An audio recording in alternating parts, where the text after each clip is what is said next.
Hello there, and welcome to Deep Sea Slumber. Tonight, we drift down through the surface of the sea, past the last of the light, into a world that has been quietly alive far longer than almost anything else on Earth. There is an animal in this ocean that has no brain, no blood, and no bones. It has no hard parts at all. It is made mostly of water, held together in a form so simple it seems impossible that it could work, and yet it does. It has been working in more or less this same way for hundreds of millions of years, long before the first forest, long before the first fish with a spine, long before almost every creature we might name if asked to picture the ocean. The jellyfish was already here, pulsing slowly through ancient seas, doing what it does now, drifting, sensing, surviving. They live in every ocean on Earth, in warm, shallow bays, and in water so deep and cold it barely moves. Some are smaller than a fingernail, some trail tentacles longer than a blue whale. Some glow in the dark with a soft, cold light of their own making. And all of them are doing something that looks, from the outside, almost like nothing at all, and turns out, on closer inspection, to be extraordinary. We think we know jellyfish. We have seen them washed up on beaches or glimpsed them in aquarium tanks, turning slowly in blue light. We tend to think of them as simple things. Beautiful, perhaps. Fragile. A little dangerous if you brush against one. But mostly simple.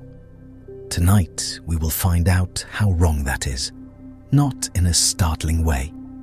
The strangeness of jellyfish is not the kind that shocks. It is the kind that slowly expands the space inside you, the way a long exhale does, or the way a clear night sky does when you finally stop and really look at it. The more you understand what a jellyfish is, the harder it becomes to call anything simple. We will follow them through their ancient history and their strange biology. We will spend time with what it means to move through water without a spine, to hunt without eyes, to sense the world without a brain. We will sit with the question of what it is to be alive in a form so different from our own that it quietly asks us to reconsider what life can be. And somewhere in all of that, I hope you will find rest. If you enjoy these gentle journeys, I invite you to like, subscribe, or share a thought below. It helps others find their way here too, one sleepy soul at a time. For now, let your shoulders settle. Let them drop a little further than they were a moment ago. There is nothing they need to hold tonight. Let your breathing find its own pace. Slow if it wants to be slow. Easy if it wants to be easy. We are going somewhere quiet, somewhere that moves the way water moves, without urgency, without edges, without the feeling that anything needs to arrive quickly. Somewhere that has been patient for so long that patience itself feels like a kind of peace. Let's begin. The more quietly you look at a jellyfish, the stranger it becomes. There is no brain inside that bell, no spine, no blood moving through vessels, no heart to push it. What is there, instead, is something that asks you to set down almost every assumption you carry about what an animal needs in order to be alive.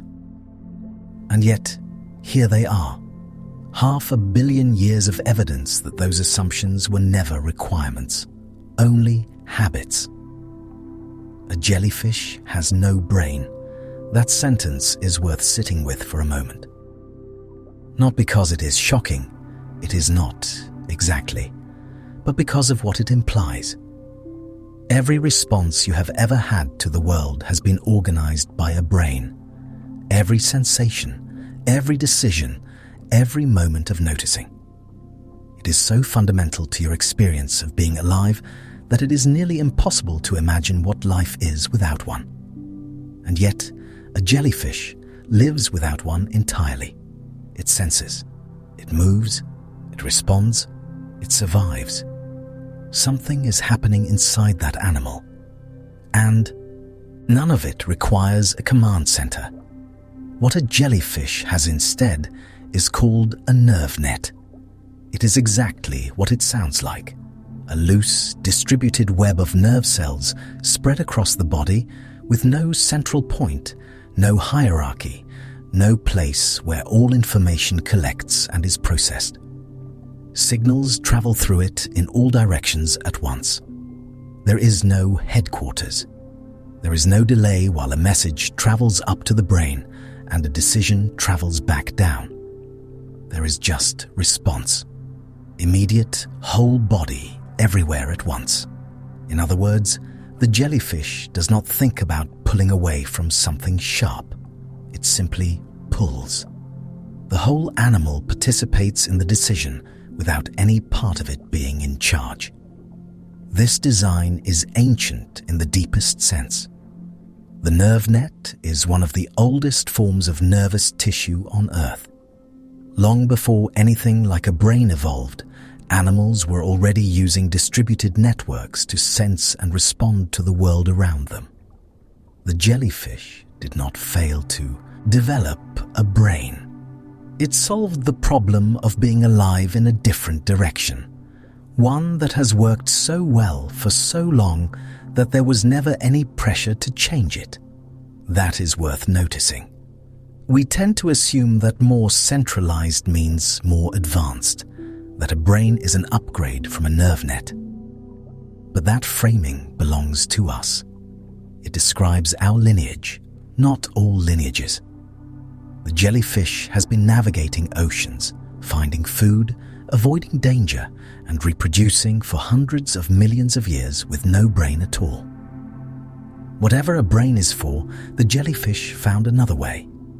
The nerve net is not a lesser version of something better. It is its own solution, complete in its own terms. There are no bones inside a jellyfish. This is something most people already know, in the way you know that clouds are made of water, as a fact that sits quietly until you actually think about what it means. A jellyfish is soft all the way through. No skeleton inside, no shell outside, no rigid structure anywhere. What holds it together, what gives it its shape, is water itself. The body of a jellyfish is called mesoglea. It is a substance somewhere between gel and tissue, mostly water, threaded through with proteins and a small number of cells. It is what gives the bell its firmness without hardness, its transparency without fragility, its ability to pulse and flex and move without any of the mechanical scaffolding that most animals depend on. This is the material that makes jellyfish look like something that should not exist. Solid enough to hold a shape, soft enough to flow through a current, transparent enough in some species to nearly disappear in open water. The absence of bones sounds like a vulnerability, and in some contexts it is. A jellyfish cannot bite, it cannot run, it cannot build a burrow or grow a shell, but it also does not need to carry any of those structures through the water with it. It does not spend energy maintaining a skeleton. It does not become rigid when it is cold. It bends, and the bending does not break it. Softness here is not the opposite of strength. It is a different arrangement of the same problem. There is no blood inside a jellyfish. No vessels, no plasma, no oxygen-carrying cells moving through a closed system.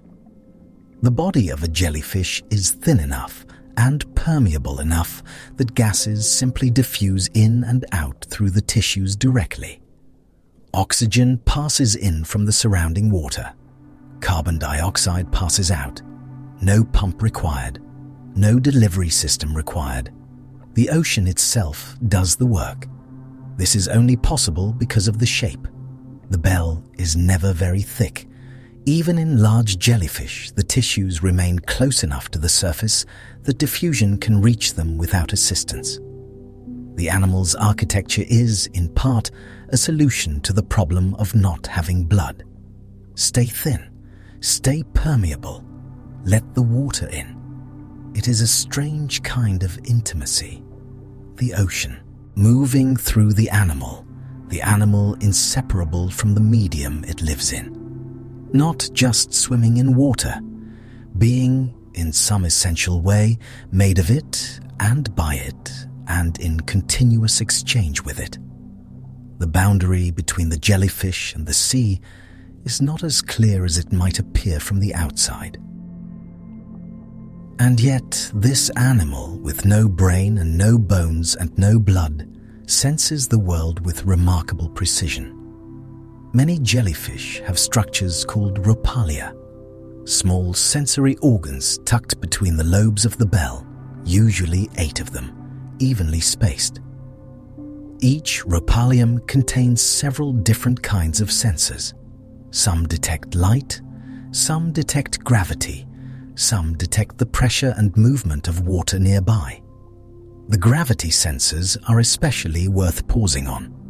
They are called statocysts, and they work by means of a small, dense particle, a statolith, that rests inside a fluid-filled chamber. When the jellyfish tilts, the particle shifts. The surrounding sensory cells detect the movement. The animal knows which way is up. No brain processes this information. The nerve net does. The response is distributed, immediate, and apparently sufficient, because jellyfish maintain their orientation in the water column with quiet consistency, adjusting their position relative to the surface, sinking when they need to sink, rising when they need to rise. They know where they are in the water, without eyes that work like ours, without a brain to interpret what those eyes see. They know, in some functional sense, where the light is coming from and which direction gravity is pulling. And they use that knowledge constantly in the slow rhythmic work of staying alive. The body of a jellyfish is radially symmetrical.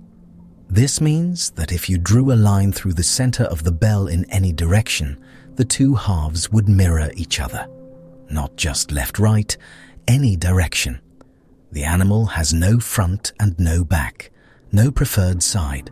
It is organized around a center, not along an axis.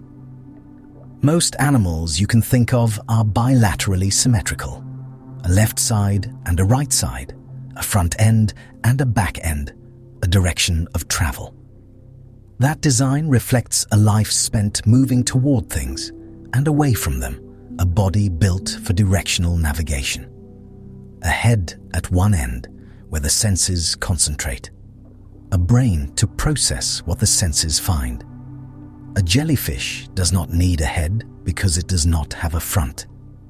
It meets the world equally in all directions. Its tentacles trail in a ring, ready to contact whatever the current brings close. Its sensors are distributed around the bell, monitoring the water from every angle at once. This is not a primitive version of bilateral symmetry. It is a different solution to the problem of existing in a fluid, three-dimensional world. The jellyfish does not chase. It meets. And for an animal that lives by contact and current, rather than by pursuit, meeting the world from all sides at once is exactly the right design. No brain, no bones, no blood, no heart, no front or back. And yet a jellyfish can detect a shadow passing overhead and contract away from it. It can sense a change in water pressure and adjust the rhythm of its pulsing. It can locate the surface and the depth and hold a position between them. It can coordinate thousands of muscle cells across the surface of the bell to produce a smooth, efficient stroke. All of this without a single structure that we would recognize from the inside as the seat of awareness. What that means, what it really means, is something that takes a long time to settle into. We tend to think of complexity as looking a certain way: organized, centralized, hierarchical. We tend to think of capability as requiring architecture we can point to and name: the brain, the spine, the heart. A jellyfish is a quiet argument against that assumption. Not a loud one, not a combative one. Just a persistent, ancient, patient demonstration that capability can be distributed. That sensing does not require a center. That an animal can be exquisitely responsive to its world without any of the structures we once thought were necessary for responsiveness. The nerve net does not think, but something moves through it. Signal, response, adjustment, continuation.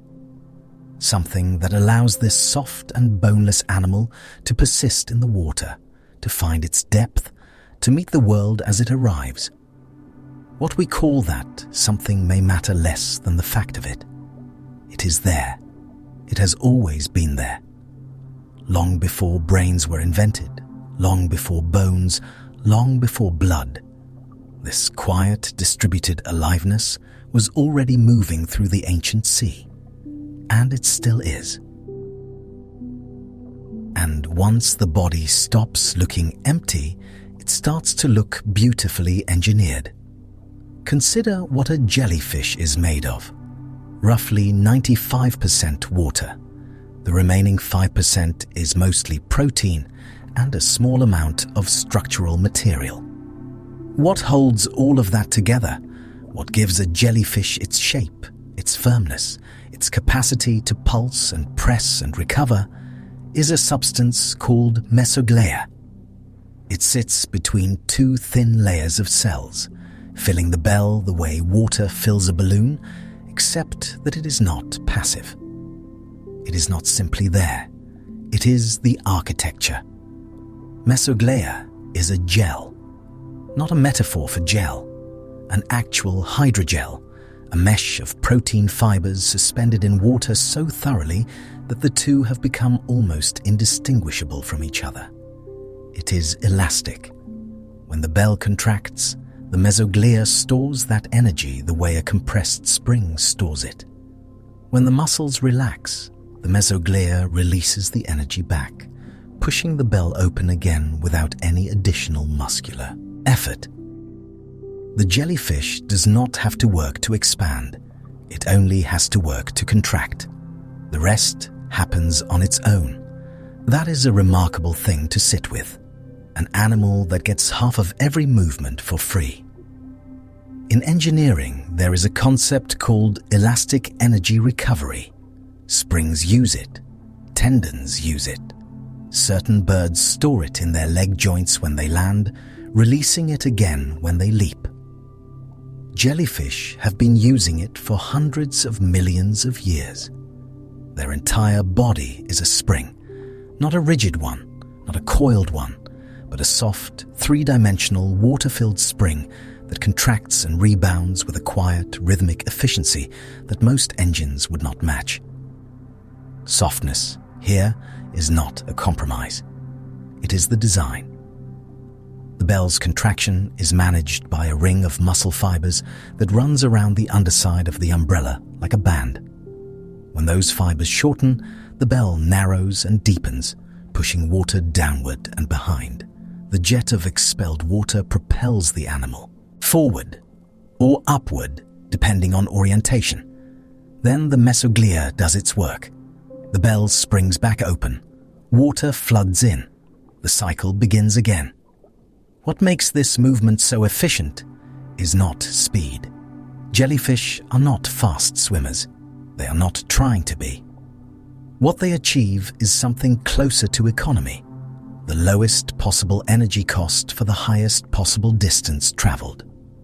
Studies have measured the ratio of energy spent to distance covered in jellyfish and compared it to other swimming animals.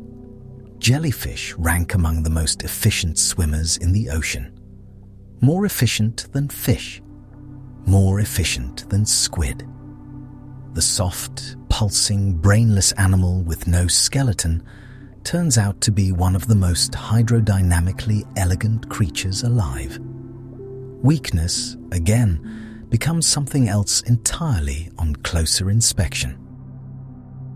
Now, consider what it means to be nearly transparent. Most jellyfish have no pigment. Their tissues scatter light rather than absorb it.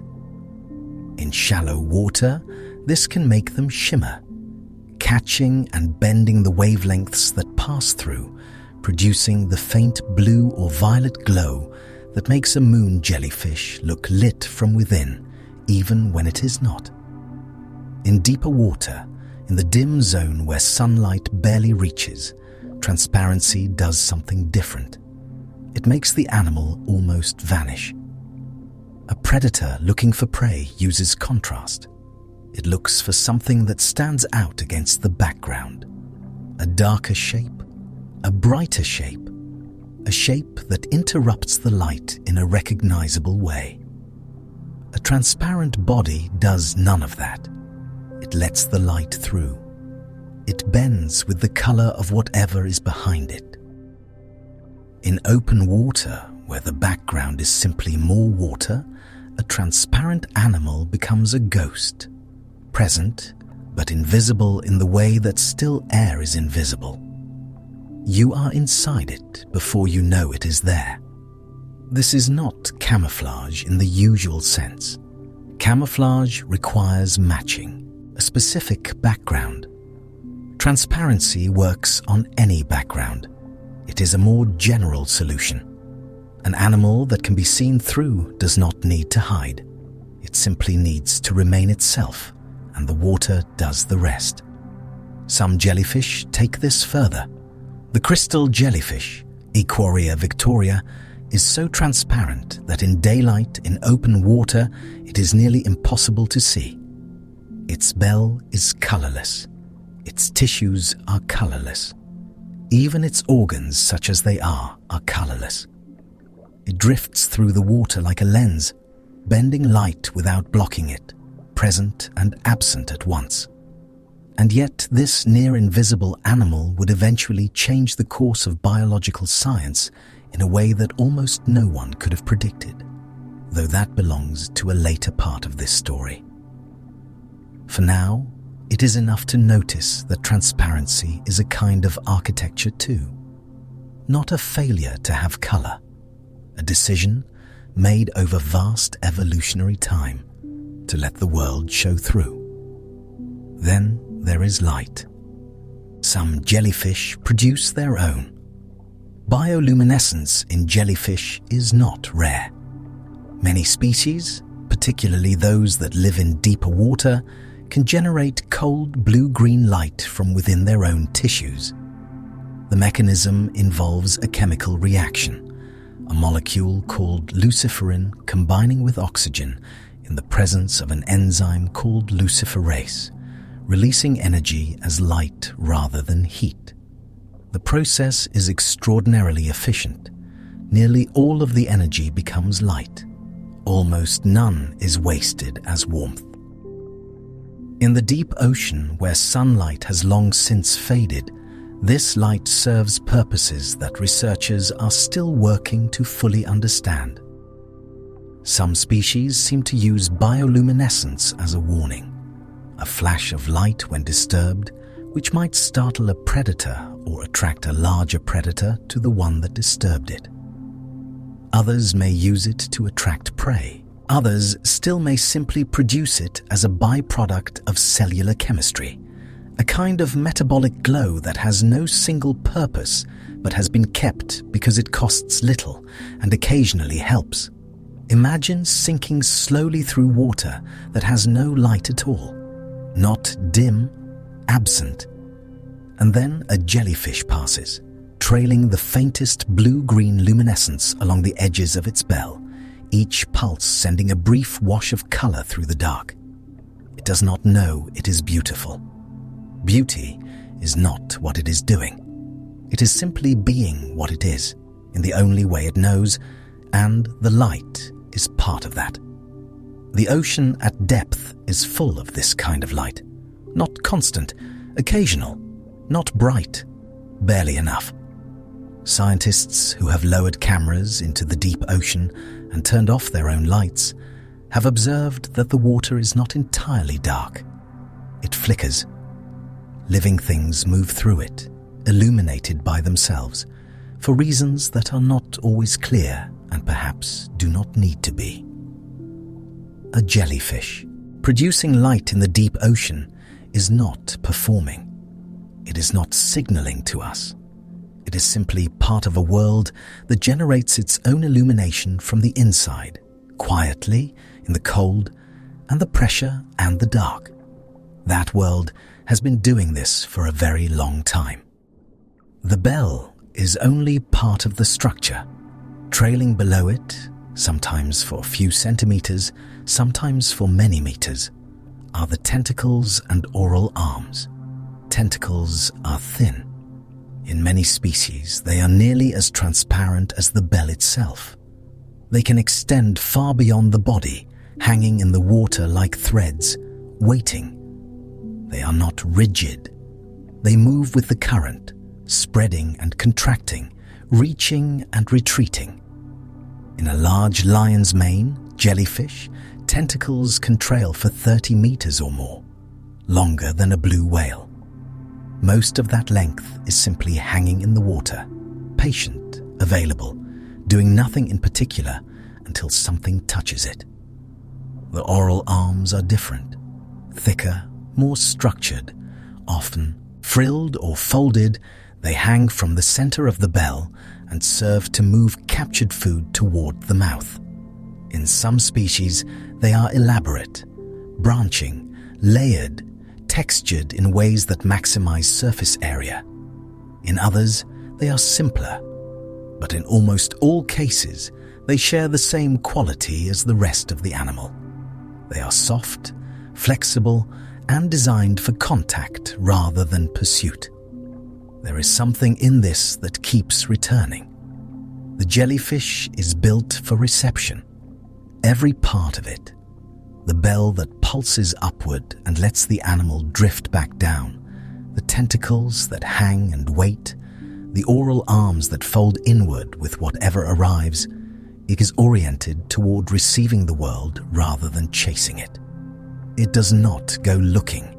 It makes itself available. And the ocean, which is full of small drifting things, brings the world to it in time. This is a kind of patience that is not chosen. It is structural. It is built into every cell and every fiber. The jellyfish cannot be impatient. It does not have the architecture for urgency. And perhaps because of that, it has persisted through every mass extinction, every climate shift, every change in ocean chemistry that the planet has produced over the last 500 million years. Patience built into the body may be its own form of resilience. What the physical form of a jellyfish ultimately says, if we let it say something, is that softness and capability are not opposites. We tend to associate strength with hardness, shells, bones, armor. We tend to think of soft things as vulnerable, as temporary, as not quite finished. A jellyfish is soft all the way through. There is no hard part, no hidden skeleton, no rigid core that the soft exterior is protecting. It is soft from the outermost layer of transparent tissue down to the mesoglea at its center. And yet, it moves with mechanical elegance. It hides in plain sight. It generates its own light in the dark. It trails meters of patient tentacle through the water. It springs back from every contraction without spending energy to do so. It has survived conditions that ended entire lineages of harder, more complex animals. The softness is not a flaw waiting to be corrected. It is the answer the ocean arrived at over vast stretches of time for a particular kind of life. A life built on drift and contact and quiet efficiency. a life that does not fight the water, but moves with it, through it, shaped entirely by it. The bell pulses, the mesoglia releases, the tentacles drift. The light, in some species, glows faintly at the edges. The ocean continues. The jellyfish continues with it, soft and ancient and still. Beneath that softness, hidden almost beyond sight, are tools of startling elegance. A single stinging cell in a jellyfish, called a cnidocyte, can fire in less than a microsecond. That is faster than almost any other cellular process in the known animal world. Faster than a nerve signal. Faster than the blink of an eye by a factor so large the comparison almost loses meaning.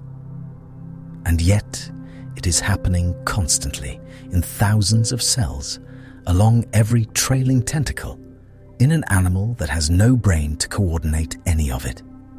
That is worth sitting with for a moment. The cnidocyte is a specialized cell. It exists for one purpose, and it performs that purpose with a precision that takes time to fully appreciate.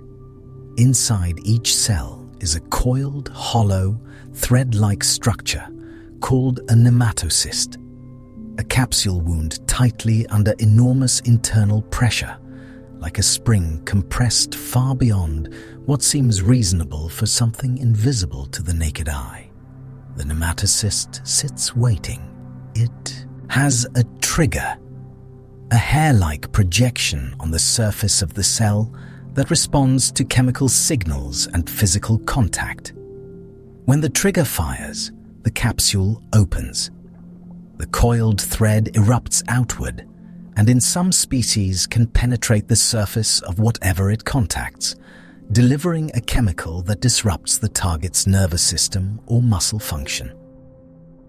The whole event takes less than a microsecond. The thread accelerates at a force thousands of times greater than gravity. What makes this remarkable is not the sting itself, it is the mechanism. A single cell with no instruction from any brain, no signal from any central processor, performs a task of ballistic precision that human engineers have spent considerable time studying and struggling to replicate. The nematocyst is, in the language of materials science, a pressurized capsule with a trigger-actuated deployment system. In the language of biology, it is a cell doing something extraordinary with almost no assistance. Different species carry different kinds of nematocysts. Some are designed to penetrate. Some are adhesive. They stick rather than pierce, holding small prey in place. Some wrap around structures. A single jellyfish can carry several types at once, distributed across its tentacles in arrangements that are not random. The variety is quiet evidence that this is not a crude system. It has been refined over hundreds of millions of years into something with considerable functional complexity. And yet the cnidocyte, once it fires, is spent. It cannot reload. The cell that contained it either dies or is reabsorbed and replaced. The jellyfish is constantly producing new stinging cells to replace the ones that have fired. Even in rest, even in drift, the body is quietly restocking its tools. This is what living patience looks like at the cellular level. Not stillness, but continuous, invisible renewal. The study of jellyfish stinging cells has led scientists into some unexpected places. In the 1960s, a marine biologist named Osamu Shimomura was working with a bioluminescent jellyfish called Equirria victoria, a small translucent species found along the Pacific coast of North America. He was trying to understand why it glowed. What he isolated in the course of that work was a protein that absorbed one wavelength of light and emitted another, producing the soft green glow visible at the edges of the bell in the dark. He called it green fluorescent protein, GFP. At the time, it was a curious finding, an answer to a specific question about one specific jellyfish. It did not immediately seem like something that would change the course of biological research. But proteins that glow when exposed to light, it turned out, are extraordinarily useful. If you can attach a glowing protein to another protein, or to a gene, or to a cell, you can watch it. You can follow it through a living system in real time, without disrupting the system, without killing it to examine it. You can see where things go. GFP became one of the most widely used tools in modern biology. It has been attached to cancer cells so researchers could track how tumors spread. It has been used to watch how neurons form connections in developing brains. It has helped illuminate how viruses move through tissue, how proteins fold and misfold, how embryos build themselves cell by cell. The list is long and continues to grow. In 2008, Osamu Shimomura shared the Nobel Prize in Chemistry for the discovery of green fluorescent protein. The prize was for work that began with a drifting, brainless animal in the cold Pacific water. An animal that produces light not to be seen, but perhaps to lure, or perhaps simply because the chemistry that makes light was already there and was kept, the way evolution keeps things that work. The jellyfish was not trying to contribute to human medicine. It was simply glowing, the way it had glowed for millions of years in the dark beneath the surface. That is why the wonder here is not really about the sting. The sting is the obvious part, the part that gets attention. The deeper thing is what the study of that organism, in its full quiet strangeness, turned out to contain. A tool that would let humans see inside living cells in ways they had never managed before, hidden in a bell of water and translucent tissue, waiting there the whole time. There are other proteins too. Aquarin, also isolated from Aquaria victoria, responds to calcium, and calcium is fundamental to how cells signal one another, how muscles contract, how neurons fire. The ability to detect calcium changes in living cells in real time opened entire fields of research. The jellyfish, in this sense, did not just give science one tool. It gave science a way of seeing. What makes this worth pausing over is the distance between the animal and the application. A jellyfish has no skeleton, no brain, no centralized organ of any kind. It drifts. It pulses. It stings small things and absorbs them slowly. It glows, in some species, at the margins of its bell. These do not seem like the behaviors of an animal that would reshape cellular biology. And yet the machinery inside it, the proteins, the pressurized cells, the chemical cascades, turned out to be deeply useful to a species that did not exist when jellyfish first appeared on Earth.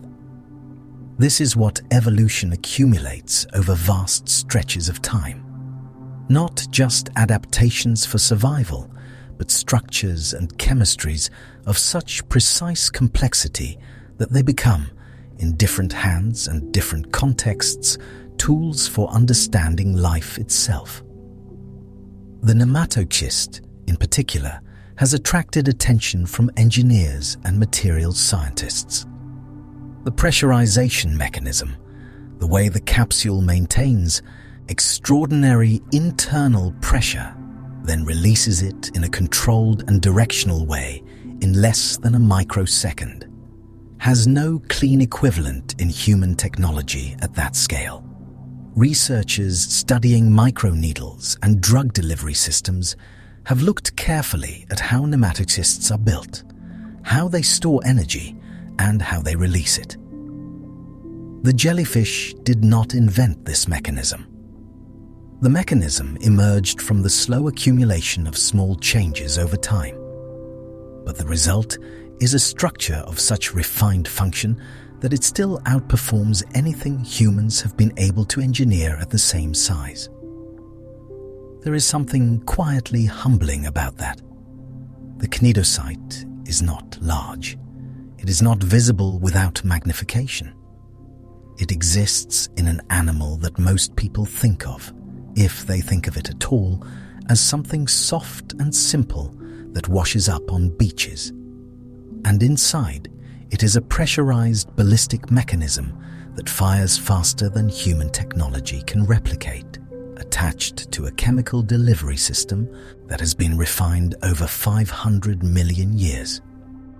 The tentacles drift, the cells wait, the triggers sit poised, sensitive to the faintest chemical trace of something living passing through the water nearby. There is no decision being made. There is no hesitation. The cell responds to what arrives, and what it does in response is so fast that it is effectively invisible. A process that begins and ends before any nervous system could register it had started. This is the jellyfish at its most precise. Not in its transparency, not in its bioluminescence, not in its pulsing bell, though all of those are remarkable in their own way. Here, in the nematocyst, the animal is doing something that took the rest of the biological world a very long time to understand, and that human engineering has not yet fully caught up to. And it does this while drifting, while exerting almost no metabolic energy, while being, from the outside, simply a soft and quiet thing in the water. The stinging cells fire, the spent capsules are reabsorbed, new ones are built to replace them. The tentacles continue to trail, the ocean continues to move through them. There is no urgency to any of it, no sense of effort. The machinery runs because it was built to run, and it has been running in forms very close to this one, since before the first tree took root in the first soil on land. Whatever the world looked like then, warmer, stranger, emptier, the nematocyst was already there, already pressurized, already waiting. It is still waiting now. And the deeper surprise is that none of this is new. It is ancient beyond easy measure. The oldest known jellyfish fossils are more than 500 million years old. That number is difficult to hold. It is easier to approach it sideways by comparison. Forests, as we understand them, trees with roots and bark and canopies, did not exist until roughly 350 million years ago. Dinosaurs arrived around 230 million years ago and were gone by 66 million years ago. The entire reign of the dinosaurs, which feels enormous in the imagination, would fit inside the history of jellyfish with room left over. Jellyfish were already here, already pulsing, already trailing their tentacles through a sea that had not yet been named.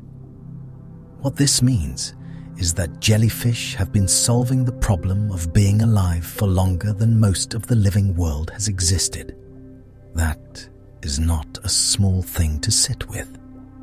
The Cambrian period, when those earliest jellyfish-like animals were already present in the water, was a time so different from the present that it can feel like another planet. The atmosphere was different. The continents were arranged differently. There were no flowers, no birds, no mammals, no reptiles. The land was largely bare. What existed was mostly water, vast, warm, and full of soft-bodied creatures whose forms we can now only glimpse in the compressed impressions they left in ancient stone. Among those impressions are shapes that look familiar, bell-like, radially symmetrical, trailing structures that may have been tentacles, The fossil record for soft-bodied animals is imperfect by nature. Soft tissue does not preserve easily, and most jellyfish die and dissolve without leaving any trace at all. But what has been preserved suggests that something very like a jellyfish was already drifting through Cambrian seas, already filtering the water with the same patient efficiency that jellyfish use today. What makes this remarkable is not just the age, it is the consistency. The basic design, bell, nerve net, trailing tentacles, gelatinous body, radial symmetry, has not fundamentally changed, not in 500 million years. While the rest of life was experimenting wildly, growing bones and lungs and eyes and limbs, the jellyfish was staying the course. And the course worked. It kept working. It is still working now. There is something almost philosophical about that. Some designs are not steps towards something else. Some designs are already the answer. The jellyfish life cycle is stranger than most people expect, and it is worth moving through slowly. Most familiar animals have one body. They are born in one form, grow into a larger version of that form, reproduce, and end. The jellyfish does something different. It moves between two completely distinct body types, so different from each other that, without knowing to look, you might not recognize them as the same animal at different stages. The first form is the polyp. It is small, sessile, anchored to a surface, a rock, a shell, sometimes a piece of floating debris. It looks nothing like a jellyfish. It looks more like a tiny sea anemone. It has a mouth surrounded by tentacles, and it feeds by capturing what drifts past. It does not pulse. It does not drift. It simply sits and waits and grows. When conditions are right, the polyp begins to transform. It segments itself, a process called strobilation, and releases small, free-swimming discs from its top, one by one, like coins falling from a stack. Each disc is a young jellyfish, called an ephora. It is tiny. It is already pulsing. It drifts away into open water and, over weeks and months, grows into the bell-shaped adult that most people recognize. The polyp, having released its young, does not necessarily die. It can rest, wait, and begin again when the season returns. It is both parent and survivor. It is one organism living two almost entirely separate lives. That is why they move through the world in pulses, not just through their bells, but through time, appearing, disappearing, reappearing.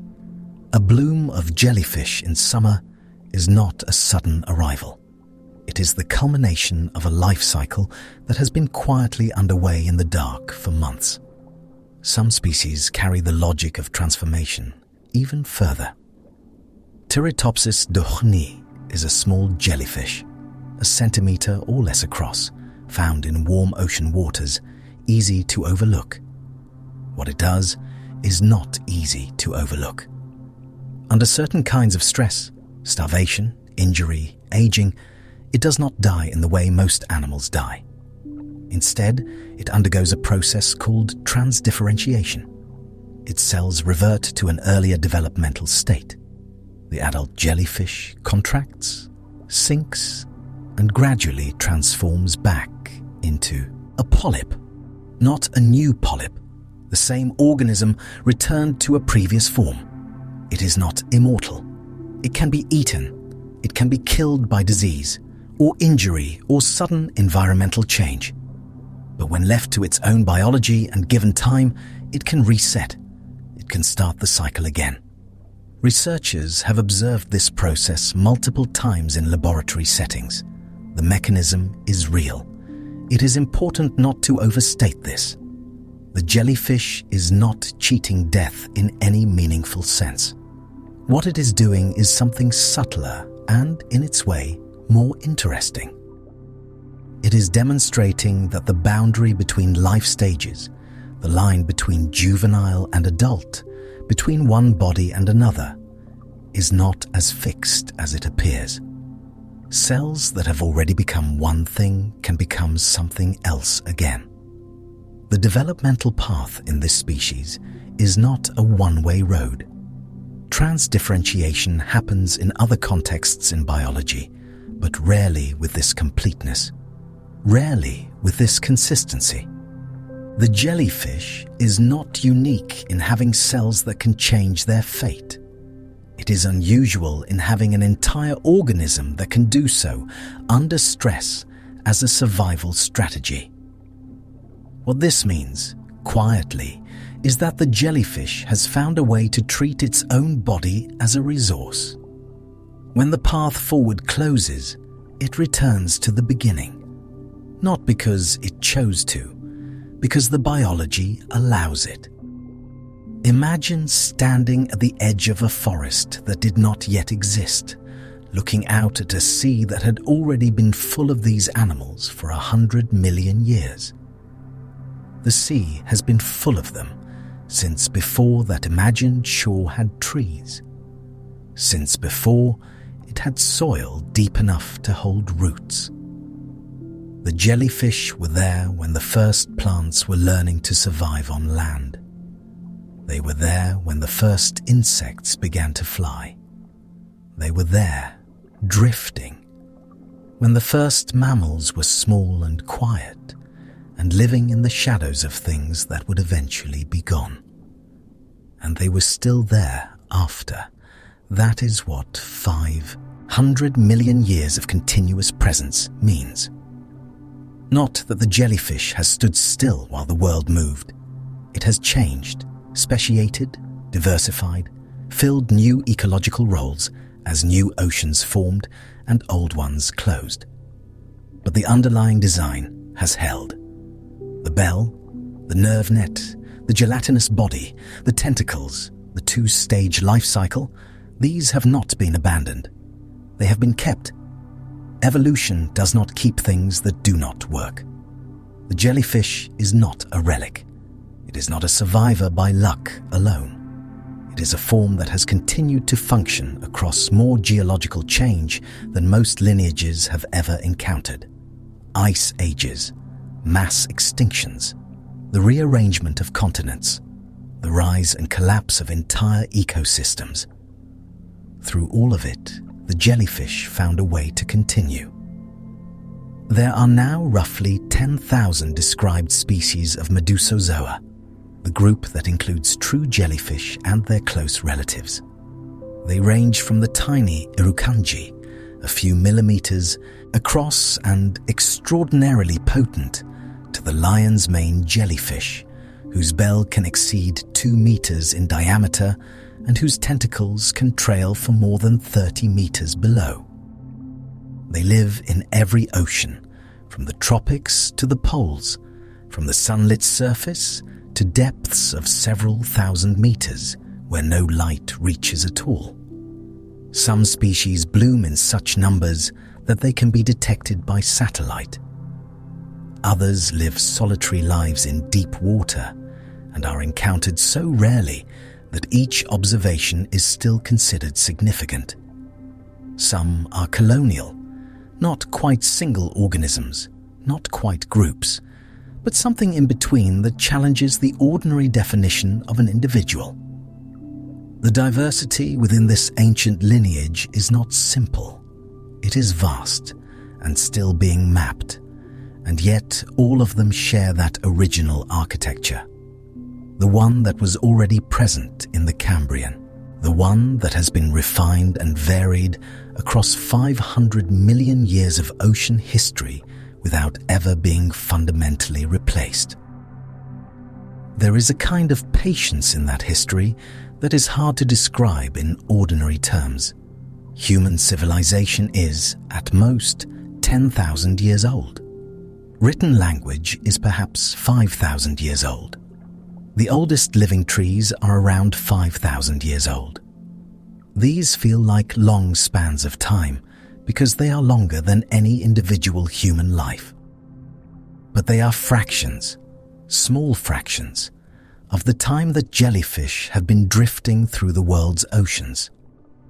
To think about jellyfish is, in some sense, to think about time itself, about the difference between a life that persists because it adapts rapidly and a life that persists because it found something true early and kept it, about the difference between complexity and durability, about whether the most successful solution to a problem is always the most elaborate one. The nematocyst was already pressurized and waiting before the first tree took root. That was the last section's ending, and it is worth letting it echo here. Because what follows from that is this. The jellyfish did not become that precise through urgency or ambition. It became that precise simply by continuing, by being present generation after generation in a world that kept changing around it, by finding that the original design, kept and refined across immeasurable time, was enough. The bell pulses, the polyp waits on its rock in the dark, the ephyra drifts upward into the shallowing light. The ancient form continues. It has always been continuing. That is perhaps the most remarkable thing about it. Not the stinging cells, not the bioluminescence, not the nerve net, not the transparency. Though all of those are remarkable in their own right. What is most remarkable is simply this.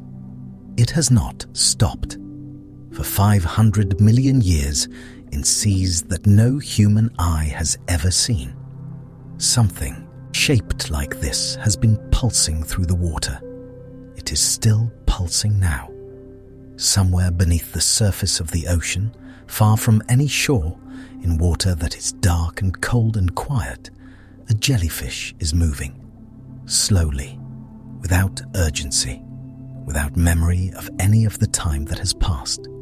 It does not need to remember. The form itself remembers.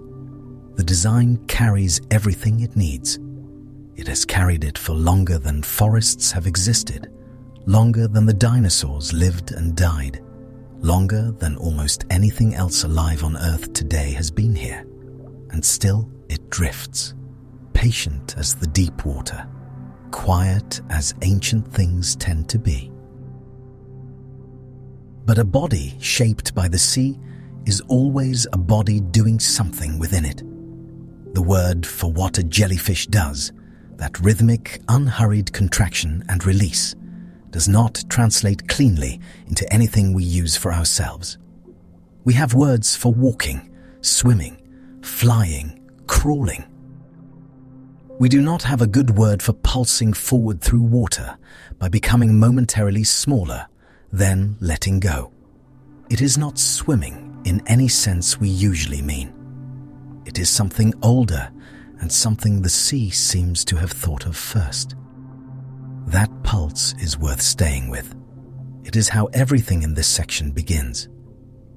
When a jellyfish contracts its bell, it draws water inward, compressing the space beneath it. When it releases, that water jets downward and back. The animal moves, gently, incrementally, in the opposite direction. The physics here are simple. The execution is not.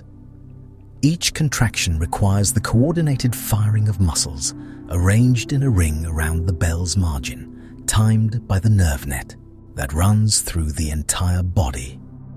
There is no brain issuing a command. The rhythm emerges from the tissue itself, like a heartbeat, like a tide, like something that does not need to be told when to begin. That is why jellyfish pulse even when there is no particular reason to go anywhere. The motion is not always purposeful in the way we would recognize, but it is not random either. It is continuous, and continuity is its own kind of navigation. What makes this more interesting is how little energy it costs. Jellyfish are among the most efficient swimmers in the ocean. Not the fastest, not the most powerful, but among the least costly in terms of energy spent per distance traveled. They exploit a fluid dynamic principle called jet propulsion, but in a form so refined that they recover energy from the vortex their own movement creates in the water behind them. In other words, the water they push away curves back and helps pull them forward. They surf, in a sense, on the wake of their own passing. The ocean gives something back. This matters for a body with almost no capacity to store fuel. A jellyfish eating is a slow and uncertain process. A jellyfish moving on minimal reserves needs every efficiency the physics of water will allow. The pulsing bell is not just locomotion. It is a solution to the problem of being alive in a medium that is both vast and sometimes sparse. It is elegant in the way that very old solutions tend to be, not clever-seeming, but quietly perfect. Yet the pulse alone does not determine where a jellyfish goes. Currents do much of that work. And for a long time, the assumption was that jellyfish simply surrendered to those currents, that they went where the water went, without preference or resistance, passive passengers in the great oceanic conveyor. This assumption was reasonable. It was also wrong. Jellyfish orient. They do it without eyes, in the way we have eyes, without a brain to process a map, without any of the structures we associate with navigation. And yet, they do it. They respond to light. They respond to gravity. They respond to the direction of pressure and the angle of the water's movement. They make choices, if that word is allowed for a body without a brain to make them in, about depth, about ascent, about when to pulse toward the surface and when to sink back into the dark. The structures that allow this are called rhopalia. Most jellyfish have them arranged evenly around the bell's margin, usually in sets of 4 or 8, spaced with the same radial precision that governs everything about this body. Each rhopalium is a small sensory cluster, a bundle of information-gathering tissue that monitors light and detects the pull of gravity. The gravity sensor is particularly elegant in its simplicity. It contains a tiny mineral grain, a statocyst, suspended in fluid. When the animal tilts, the grain shifts. The surrounding tissue senses that shift and the nerve net responds. The jellyfish rights itself or deepens its tilt, depending on what the environment seems to be asking for. There is something worth pausing on here. A mineral grain in a fluid-filled pocket, surrounded by sensing tissue, telling a body which way is down. It is one of the simplest possible ways to solve the problem of orientation in three-dimensional space. And it works. It has worked for hundreds of millions of years. The inner ear of a vertebrate, with all its canals and membranes and fine structures, is solving the same fundamental problem. The jellyfish found an answer first. Light works differently. The rhopalium contains simple photoreceptors, structures that register the presence and intensity of light, though not a detailed image. A jellyfish does not see the surface the way a fish sees it, but it can sense where the light is stronger and where it is weaker, where the sun is roughly located in the water column above it, and how that brightness is changing as the day moves. That information is enough. Not for navigation in the complex sense, but for the kind of orientation that matters most. Knowing up from down, knowing the direction of warmth and photosynthesis, knowing when the light has shifted and the vertical migration should begin. Vertical migration is one of the quieter wonders of the ocean. Many jellyfish species rise toward the surface in the morning, drawn by light and the concentration of food that gathers near the top of the water column. They descend again in the afternoon or at night, dropping into cooler, darker water. Some species do this daily, traveling tens of meters in each direction, not vast distances by any measure, but deliberate ones. The same animal that cannot resist a current can still choose its depth within that current. It can ride the surface layer when the surface is favorable and retreat when it is not. The ocean carries it horizontally. It manages itself vertically. This is the distinction that matters. Drifting and helplessness are not the same thing. A jellyfish cannot swim against a strong current. But no animal can at a certain point. Currents in the open ocean can move faster than almost anything that swims. What a jellyfish can do is work with the three-dimensional structure of the water, finding the layer that flows in a useful direction, ascending or descending until the current is doing the right thing, then riding. This is not so different in principle from a bird using thermals to travel without flapping. The medium does the work. The animal chooses where in the medium to be. Some species carry this further. The moon jellyfish, the pale four-ringed species so familiar in aquariums and along coastlines, has been tracked in studies that revealed it is not simply scattered by currents, but tends to aggregate in specific locations, often in bays or near coastlines, in ways that suggest active use of tidal flows. The animal rises when the tide is moving in a favorable direction, sinks when it is not, and over the course of days moves toward concentrations of food and other jellyfish in a way that passive drift alone cannot explain. It is not planning, but it is not purely passive either. It is something in between, responsive, patient, and quietly purposeful in a way that has no clean name. There is also the matter of rhythm. The pulse of a jellyfish bell is not perfectly constant. It speeds slightly in response to certain stimuli, slows in others. When food contact is made, when light shifts, when the animal is disturbed, the rate of contraction changes. The nerve net is always reading the environment, always adjusting. The pulse is not a fixed beat. It is a conversation between the body and the water, an ongoing negotiation about how fast, how deep, which way. What this means is that the jellyfish's movement is a kind of continuous sensing. Every contraction gathers information. Every pause is a receiving. The animal moves through the water the way water itself moves, not in straight lines with clear intentions, but in response to everything around it, adjusting constantly, reading the pressure and the temperature and the light with its whole body. It does not separate locomotion from perception the way we tend to. For a jellyfish, moving is a way of knowing where it is. That thought is worth letting settle.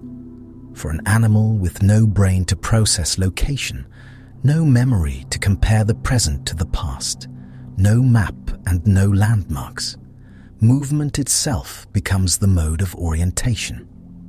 The body knows where it is by what it is doing, by what it is touching and sensing and drifting through in this moment. There is no elsewhere to navigate toward. There is only here, and the quality of the water here, and the direction the light is coming from, and the faint pull of gravity that tells the mineral grain in the rhopalium which way is down. In that sense, the jellyfish is never lost. It cannot be lost in the way a creature with a destination can be lost. It is simply present in the water it is in, reading it, pulsing through it. Ascending when ascending is what the light and the warmth suggest. sinking when the afternoon dims and the surface cools. The bell contracts. The water yields. The animal rises a few centimeters, or sinks a few, or moves in a slow arc that the current will carry somewhere useful by tomorrow. The ropalium registers the light. The statocyst settles. The nerve net hums with its quiet electrical conversation, and the pulse begins again. Somewhere between intention and surrender, the jellyfish finds its way, not to a destination, but through the water, through the day, through the slow passage of light from one side of the sky to the other, felt not as vision, but as a gradient of warmth and brightness, shifting across a body that has been reading gradients like this for longer than the concept of navigation has existed. It drifts, and within that drifting, it moves exactly as it needs to. That is enough. It has always been enough. To move is one thing. To live is another. And living means finding enough from whatever the water offers. For a jellyfish, that process is quiet. There is no pursuit. There is no chase, no strategy that requires anticipating where prey will be, no burst of speed timed to close a distance. What there is, instead, is presence. The animal in the water, the tentacles trailing behind and below, and the patient fact that the ocean is full of small living things moving through the same currents. The jellyfish does not go to find food.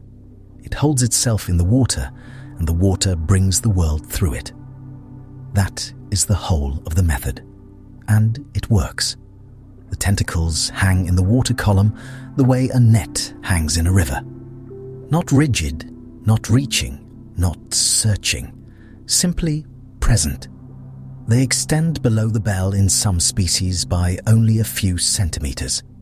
In others, they trail for meters, sometimes far longer than the animal itself is wide, stretching into the water column in long, pale ribbons that move with the current, shifting and drifting and spreading across a much wider area than the bell alone could ever cover.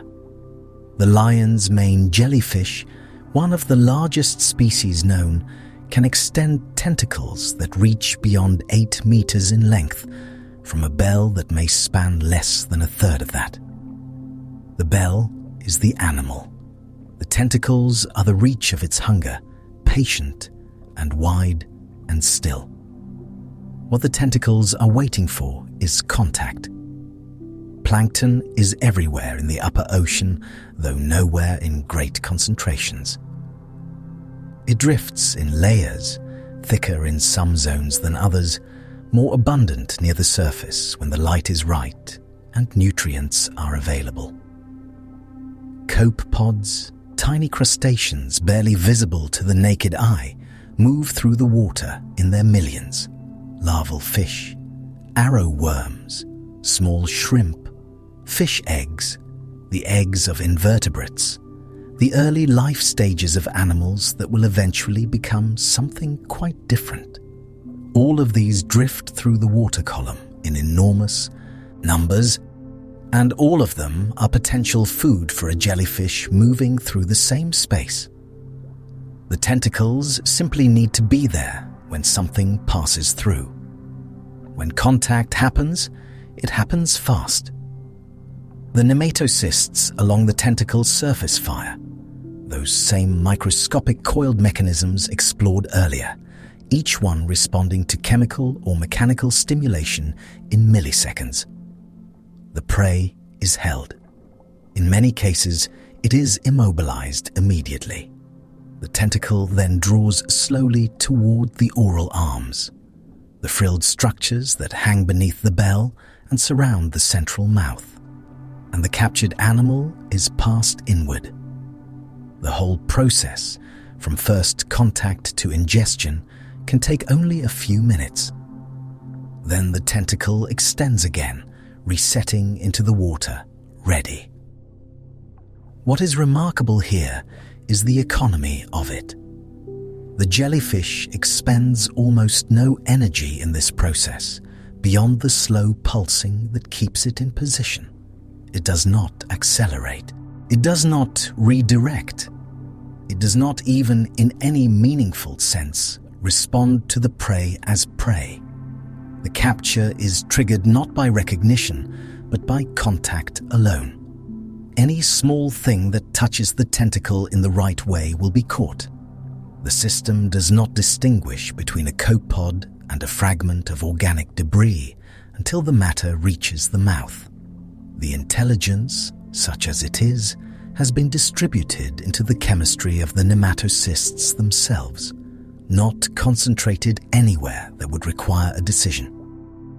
In other words, the jellyfish has outsourced the work of hunting to its own surface. The body is the trap. The water is the delivery system. The animal simply has to be. That passivity, and it is worth sitting with the word because it does not mean weakness, is one of the oldest feeding strategies in the animal world. Filter feeding, drift feeding, ambush by stillness. These approaches predate the nervous systems that would eventually allow pursuit. The jellyfish did not fail to develop a more active strategy.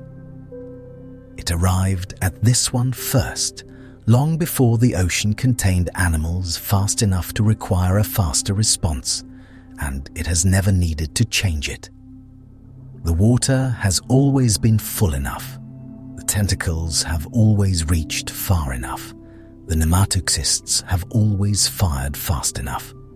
There is a patience built into this body that is not a choice. It is the shape of the organism itself. The oral arms deserve more attention than they are usually given. In many jellyfish species, these structures are not simple funnels leading to a central stomach. They are elaborately frilled, folded into complex surfaces covered with cilia, tiny hair-like projections that move in coordinated waves, drawing material toward the mouth opening. Some species have multiple mouth openings distributed across the oral arms so that digestion can begin in several places simultaneously. In moon jellyfish, the 4 horseshoe-shaped oral arms are clearly visible through the translucent bell, moving in slow response to whatever passes through them, their edges rippling faintly in the current. They look like something between a flower and a net. They are, in function, something closer to a second stomach suspended in the water, beginning the work of processing before the food even reaches the central body. That design allows the jellyfish to handle more food than a single central mouth could manage. It spreads the intake. It distributes the work of digestion across a wider surface, which is useful for an animal that may encounter dense plankton patches only rarely and needs to take advantage of them quickly when they arrive. The body is built for the feast as much as for the fast, and it moves between those states without urgency in either direction. Some jellyfish supplement this passive capture with a more active technique. Certain species, particularly in the genus Aurelia, the moon jellies familiar from aquariums and coastal waters worldwide, pulse in a way that creates a feeding current. The bell's contraction draws water toward the oral surface, increasing the rate at which plankton contacts the mucus-covered arms. Mucus plays a significant role here. The oral arms, and in some species, the bell's surface itself, are coated in sticky mucus that traps small particles on contact, allowing the jellyfish to feed on material too small to be caught by nematocysts alone. Phytoplankton, microscopic algae, the photosynthetic base of the ocean's food web, can be captured this way, drawn against the mucus surface and transported by cilia toward the mouth. The jellyfish, in this mode, is not just a predator of small animals. It is also a collector of plant matter, of organic particles, of the fine suspended material that constitutes much of what moves through the water column. That makes the jellyfish a more complex participant in the ocean's ecology than it might first appear. It feeds across multiple levels of the food web simultaneously, capturing both the plants and the animals that eat the plants, processing both into the same simple body, converting both into the same soft tissue. The energy that began as sunlight filtered into the upper ocean was captured by a microscopic alga, was eaten by a copepod, and was then caught by a trailing tentacle. All of that energy now rests in the bell of an animal that has no blood, no bones, no brain, drifting slowly through the dimming afternoon water. Something about that chain is worth sitting with quietly. The jellyfish does not know it is part of this chain. It does not know what a food web is, or that it occupies a place within one. It simply trails its tentacles through the water and lets what comes come. And yet the ocean moves through it. The energy of the surface passes downward through its body, and when the jellyfish is eventually eaten by a sea turtle, a sunfish, a seabird, another jellyfish, that energy passes onward again through the system, through the water, through the long, slow circulation that connects everything living in the sea. The jellyfish is a passage, a patient, drifting passage. There are quiet hours in this feeding life. The plankton is not always dense. The currents do not always carry prey through the tentacles at the same rate. In the deep afternoon, when the surface layer warms and stratifies and the zooplankton descend toward cooler water, a jellyfish near the surface may go some time between captures. This is not distress. The gelatinous body requires very little energy to maintain. The metabolic rate is low, lower than most animals of comparable size. The bell pulses. The tentacles drift. The animal waits in the way that only a body without impatience can wait, not enduring the pause, not counting the time, but simply existing in it, present in the water the way the water itself is present. That capacity to simply be, to persist without urgency through the spaces between nourishment, is part of what makes jellyfish so effective in conditions that would stress more metabolically demanding animals. When food is scarce, they slow further. Some species can shrink their bodies during prolonged food shortages, reducing the tissue they must maintain, contracting their physical needs to match what is available. Then, when conditions improve, they grow again. The body is not fixed. It is responsive to the world in ways that go deeper than behavior, reaching into the tissue itself, into the size and shape of the animal, which adjusts itself to what the water can offer. There is something deeply settled in that. The body that does not insist on a fixed form. The animal that holds its size loosely, that carries its hunger without urgency, that lets the ocean decide what kind of day this will be. The tentacles hank in the current. The cilia move in their slow coordinated waves. The mucus catches what passes. The oral arms draw inward, then extend again. The bell pulses, soft and regular, and the water moves through the spaces between the trailing threads, carrying whatever it carries, offering whatever it offers. The jellyfish receives it all without preference, without hurry, without a body that knows how to want more than the water is giving right now. The tentacles drift. The current passes. The animal rests in the only moment it has ever known. And no jellyfish lives alone. even when it seems to be nothing more than a single bell in open water.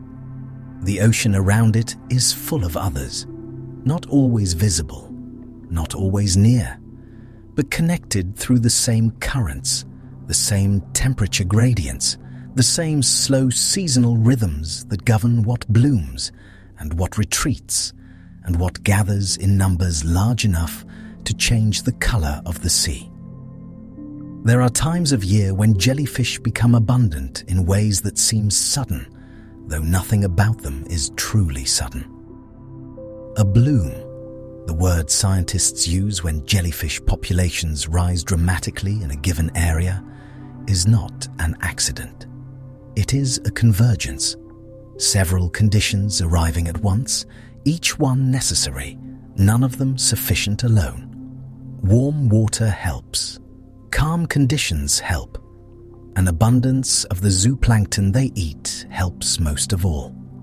When the spring layers the surface of the sea with sunlight and the phytoplankton respond by blooming first, the tiny animals that eat phytoplankton follow close behind. And when the zooplankton thicken in the shallows, the jellyfish that feed on them have everything they need to grow quickly, reproduce, and persist in great numbers. The bloom is not a disruption of the system. It is the system working as systems do, energy moving upward through layers, each level responding to the one below it. What makes a bloom visible is scale. A single jellyfish is easy to miss. Thousands of them, moving in the same direction with the same current, catching the same light, are not. There are documented blooms covering hundreds of square kilometers of ocean surface. In some bays and inlets, the water turns opaque with bodies. In some colder seas, a bloom can persist for weeks before the conditions that created it shift again and the animals disperse, die back, or sink slowly toward the bottom. That sinking matters more than it might seem. When jellyfish die in large numbers at the end of a bloom, their bodies descend. The gelatinous tissue, which holds enormous amounts of carbon captured from the food they consumed, carries that carbon down with it. Some portion of it reaches the sea floor, where it becomes part of the sediment, part of the long, slow burial of organic material that the ocean has been performing for hundreds of millions of years. The jellyfish feeds near the surface. The jellyfish dies. The ocean stores what the jellyfish carried. There is a line of connection between a bell pulsing in spring sunlight and the deep sediment of the seafloor, and jellyfish are part of drawing it. This is what ecologists mean when they say an animal moves energy through a system. It is not a metaphor. It is a physical transfer. Carbon and nitrogen and organic matter lifted from one place and deposited in another, carried by bodies that lived and fed and eventually fell. Jellyfish are not the only ones who notice when a bloom arrives. Leatherback sea turtles, the largest of the living turtles, cross entire ocean basins following jellyfish. Their migrations are long, patient, and precisely timed. They appear in feeding grounds just as blooms peak, as though the ocean had sent them an invitation. A leatherback's throat is lined with backward-pointing spines, dense and pale, designed to grip soft prey and prevent it from escaping. The jellyfish, however enormous the bloom, cannot slip free. The turtle moves through the water slowly and selectively, consuming bell after bell, and the bloom that took weeks to build can be reduced in days by a population of large, efficient predators who have been making this same journey for tens of millions of years. There is something steady in that image. An animal that has not changed substantially since before the age of dinosaurs, crossing an ocean to eat another animal that has not changed substantially since before the age of fish. Two ancient lineages meeting in the open sea, one consuming the other, both persisting through geological time. The transaction is older than almost anything else happening in that water. Ocean sunfish, vast, disc-shaped and peculiar, also feed heavily on jellyfish, sometimes consuming them in quantities that seem disproportionate to their nutrition. Sunfish are among the heaviest bony fish alive, and jellyfish are not calorically dense. The math has puzzled researchers for years. The current thinking is that sunfish are more selective than they appear, preferring larger, more energy-rich species, and that they may supplement jellyfish feeding with other prey. But jellyfish remain central to their diet, and wherever blooms form, sunfish often follow. Even some species of seabirds take jellyfish at the surface. Certain crabs ride on the bells of larger jellyfish, feeding on the mucus and the small organisms that accumulate there. Some juvenile fish, small, transparent, still too young to survive in open water, without shelter, hide among the trailing tentacles of large jellyfish, protected by the very stinging cells that would harm most other animals. The fish are not immune.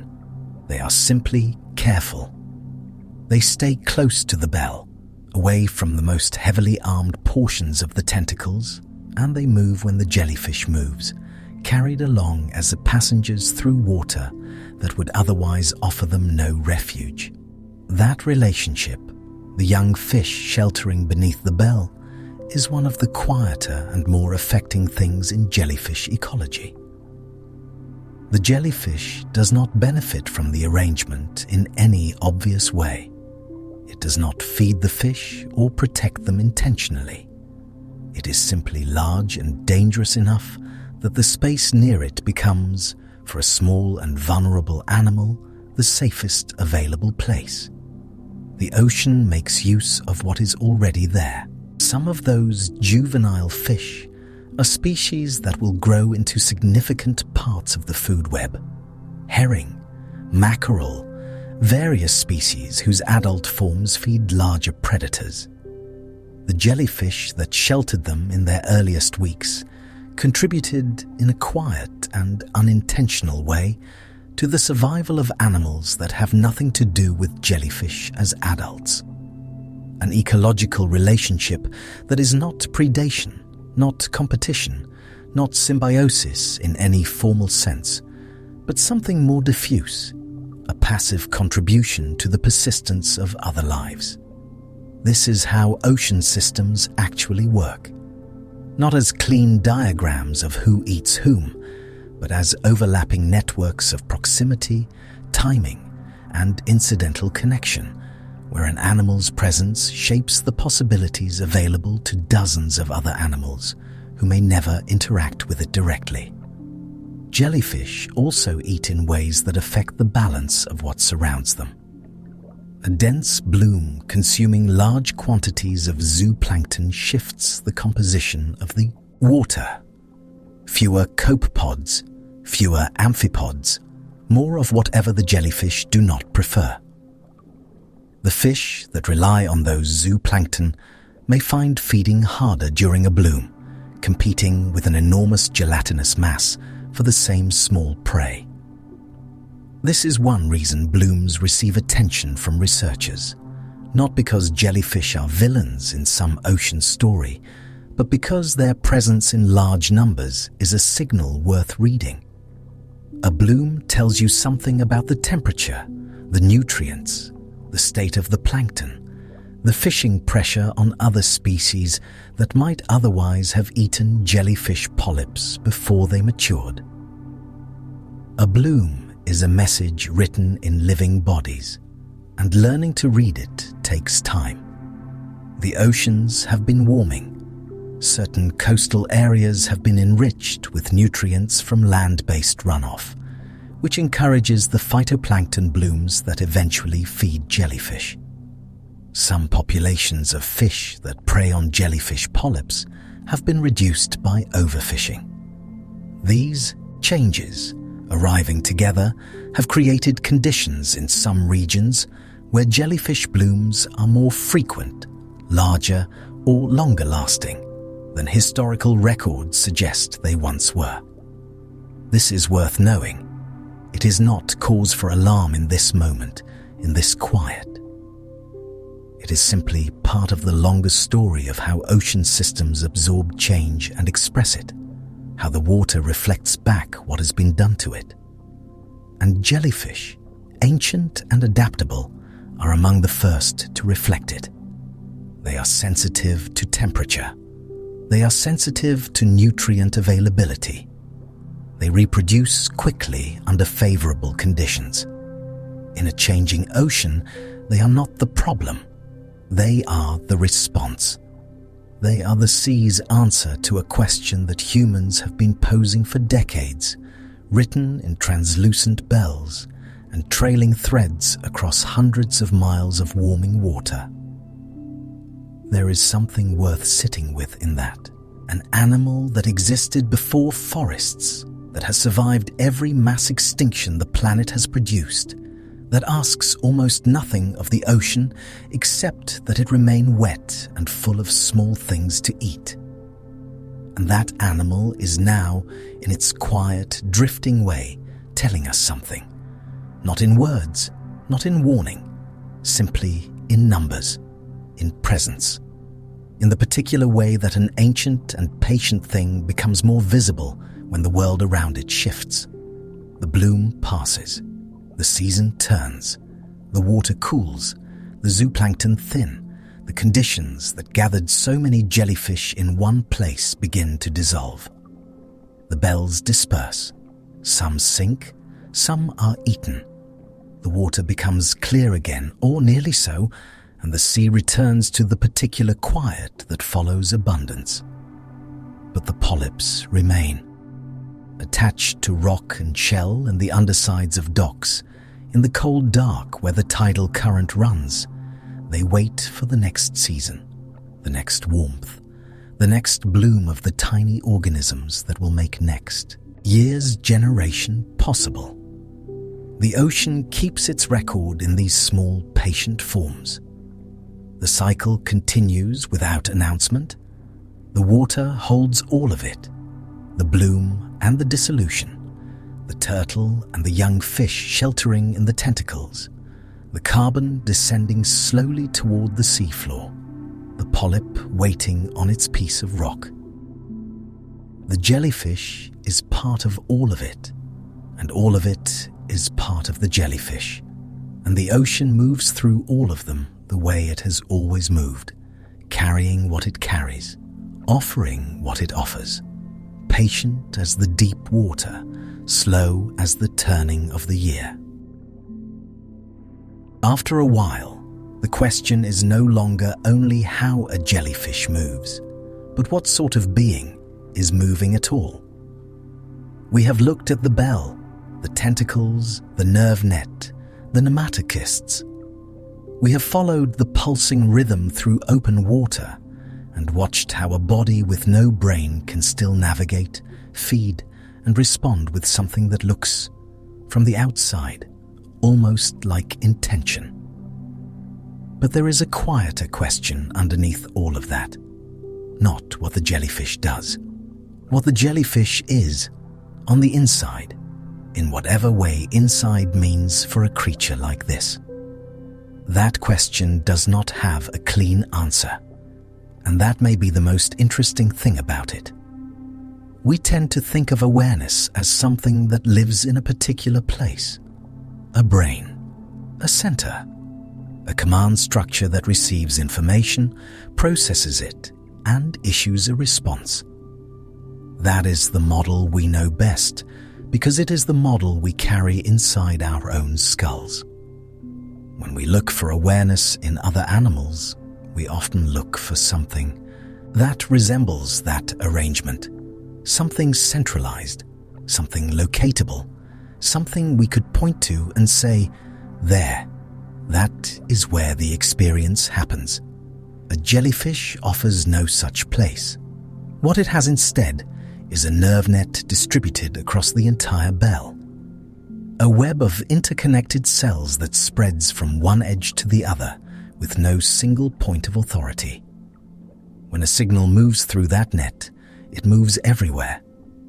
Not from the top down, not from a center outward, but through the whole body at once, like a ripple moving in every direction from a single disturbance in still water. The body does not wait to be told what to do. It simply responds, all of it together. That is not a lesser arrangement, it is a different one. What makes this worth sitting with is not the anatomy itself, which has been covered. It is the philosophical implication. If awareness is possible without a center, then awareness may be a more diffuse thing than we have generally assumed.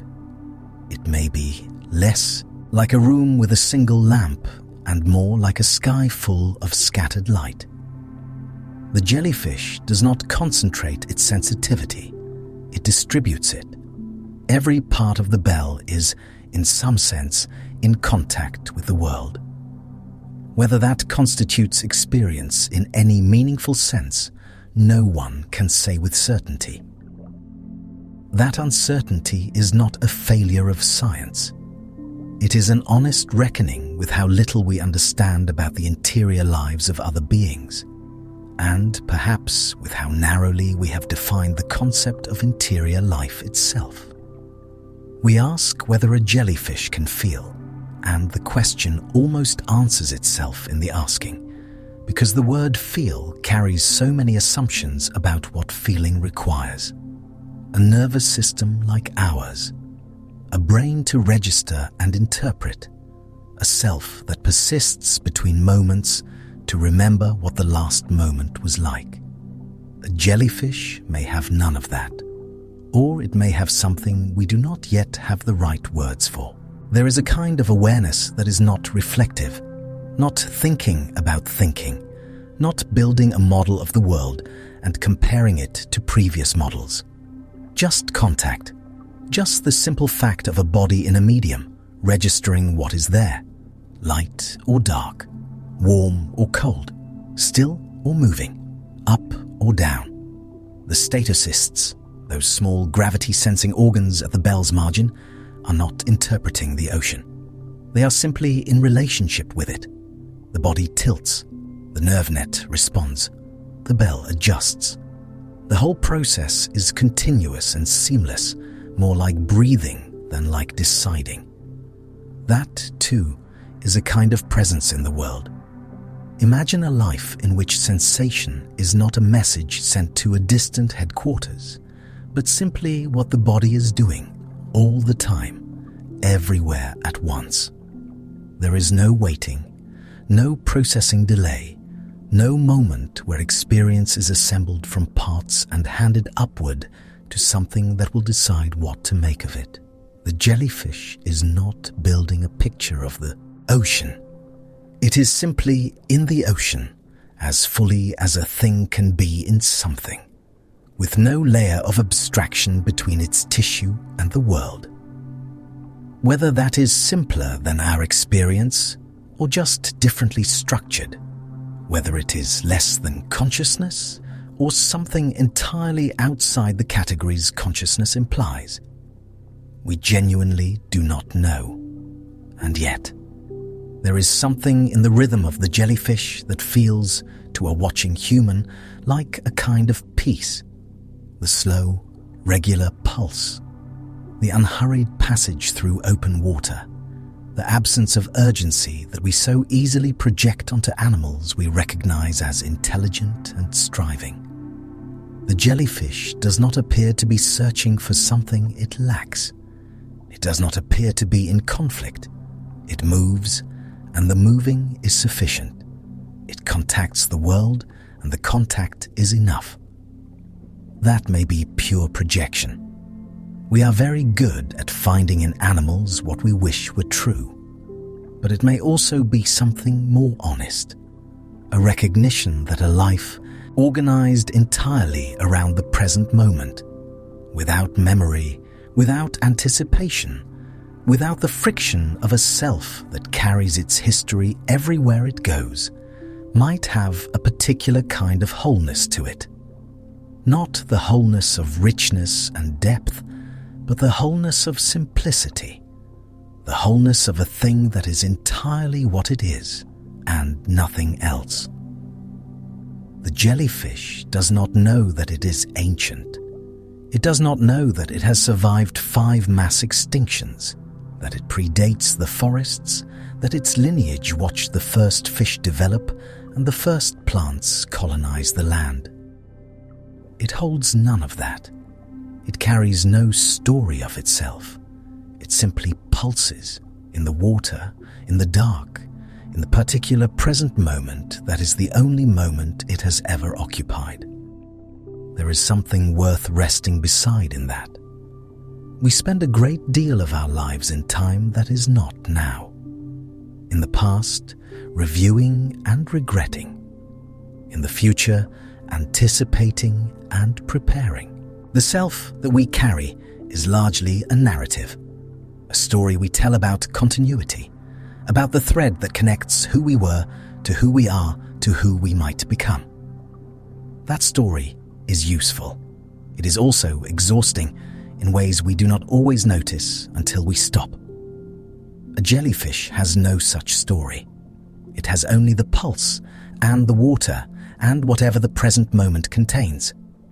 It is not a model for how to live a human life. The jellyfish is not offering wisdom. It is simply being what it is in the only way it knows how to be, which is to say, completely. And perhaps that is the wonder here. Not that the jellyfish has something we have lost, or that its simplicity is superior to our complexity, but that its existence reminds us how many different ways there are to be alive, how many shapes awareness can take, or something near awareness, or something that has no name in our vocabulary, because we built our vocabulary around minds that work the way ours does. The jellyfish expands the category quietly, without argument, simply by existing in its particular way, drifting through water it cannot name, sensing a world it cannot contemplate, pulsing with a rhythm that needs no reason to continue. It is enough. The bell opens, the bell closes, the water moves through and around. Whatever it is like to be a jellyfish, if it is like anything at all, it is happening now, in the dark, in the deep, in the slow and patient middle of the sea. And the ocean holds all of it without needing to understand it. And from that distributed awareness, the mind drifts naturally toward time itself. There is a kind of patience that does not belong to any individual creature. It belongs to lineages, to the long unbroken thread of descent that carries a form forward through centuries, then millennia, then spans of time that resist ordinary imagination. The jellyfish carries such a thread, and the ocean it moves through today is not the ocean it began in, not by any measure. The earliest jellyfish-like animals appear in the fossil record more than 500 million years ago. Some estimates reach further. The evidence is fragmentary, as it always is for soft-bodied animals that rarely leave clear impressions in stone. But what remains is enough to suggest that something very like a jellyfish was already pulsing through ancient seas long before the first fish had fins, long before the first plant had taken hold of land, long before the atmosphere held enough oxygen for anything to breathe it, comfortably above the waterline. The bell shape, or something close to it, was already there, already working, already enough. That is a long time to remain recognizable. What the world looked like then is difficult to hold in the mind. The continents were arranged differently. There were no trees, because trees had not yet been invented by evolution. There were no birds, no mammals, no flowering plants, no grass, no insects in the forms we know. The land was largely bare rock and shallow water and microbial mat. The oceans were warm in places, cold in others, and filled with forms of life that have since disappeared entirely. Whole categories of animal that left no descendants, no survivors, nothing but the faint impression of their shapes in sediment that is now stone. And through all of it, something like a jellyfish drifted, pulsing, trailing, rising toward what light there was, and sinking again into the deep. This is not a story of triumph. The jellyfish did not survive because it was stronger than what went extinct around it. It survived because the form it had found was sufficient, simple enough to persist through change, adaptable enough across generations to find a way through each disruption. Not heroic, not strategic, simply continuous. The ocean kept offering water and current and small drifting things to eat, and the bell kept opening and closing, and life went on. There is something very still in that thought. 5 major mass extinctions have reshaped the living world since jellyfish lineages first appeared. Each one ended a significant portion of the species then alive. The last, around 66 million years ago, ended the non-avian dinosaurs and more than 3/4 of all species on Earth. The one before it may have been worse. The one before that, the Permian extinction, was worse still. Perhaps the closest life on Earth has come to disappearing entirely. Through each of these events, something in the jellyfish lineage persisted. The world was remade. The oceans changed temperature and chemistry. Coastlines moved. Whole ecosystems collapsed and rebuilt themselves over millions of years. And the bell opened. And the bell closed. It is not that jellyfish are indestructible. Individual animals are among the most fragile things in the sea. A single disruption to their gelatinous tissue, a change in temperature, a shift in the chemistry of the water they move through, and they can dissolve or die within hours. The individual life is brief and delicate, but the form endures. It is the pattern that is ancient, not any particular expression of it. The jellyfish alive tonight in the deep Pacific is not old. It may live only weeks.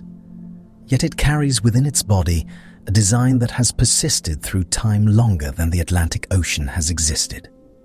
The Atlantic, as oceans go, is relatively young. The jellyfish form is not. This distinction matters somehow. It asks us to think about what continuity actually is.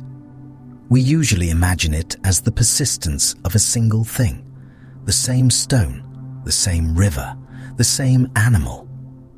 But biological continuity is stranger than that. It is the persistence of a pattern through an unbroken chain of individual lives, each one brief, each one complete, each one passing the design forward without knowing it is doing so. No single jellyfish is ancient. But the jellyfish, as a form, as an idea that life keeps returning to, is as old as almost anything that has ever moved through water. And the ocean holds that. The ocean holds it all. Imagine the sea at night, 500 million years ago.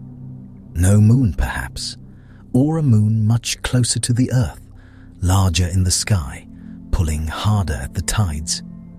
No sound above the waterline except wind and water. No light except what came from the sky, or occasionally from the bodies of animals that had already learned to make their own.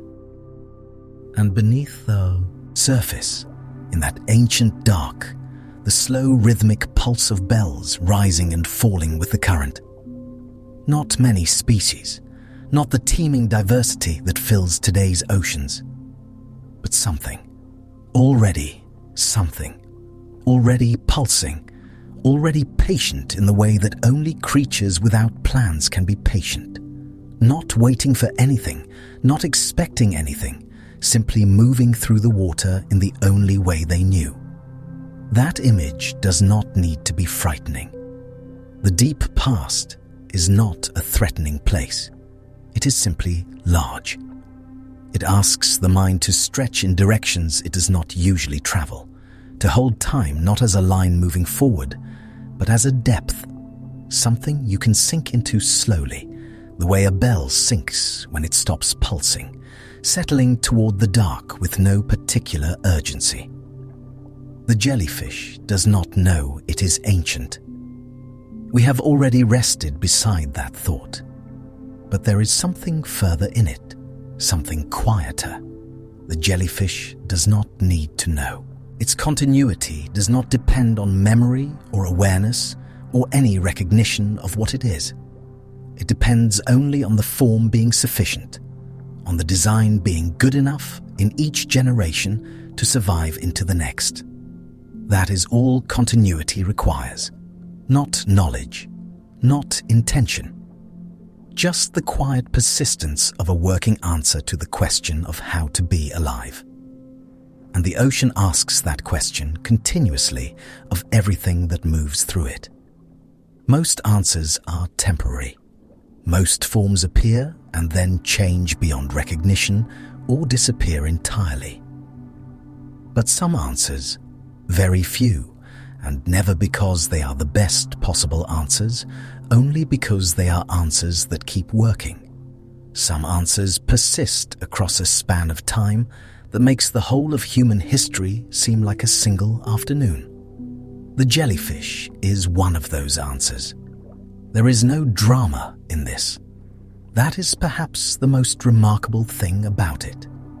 The endurance of the jellyfish form is not a story of struggle or adaptation against the odds, the way we sometimes tell evolutionary stories. It is quieter than that. It is more like the way water finds its level, not because it is trying, but because that is what water does. The form that works continues. The bell that pulses keeps pulsing. The ocean that receives it keeps receiving it, generation after generation, in the dark and the cold and the slow drift of deep water.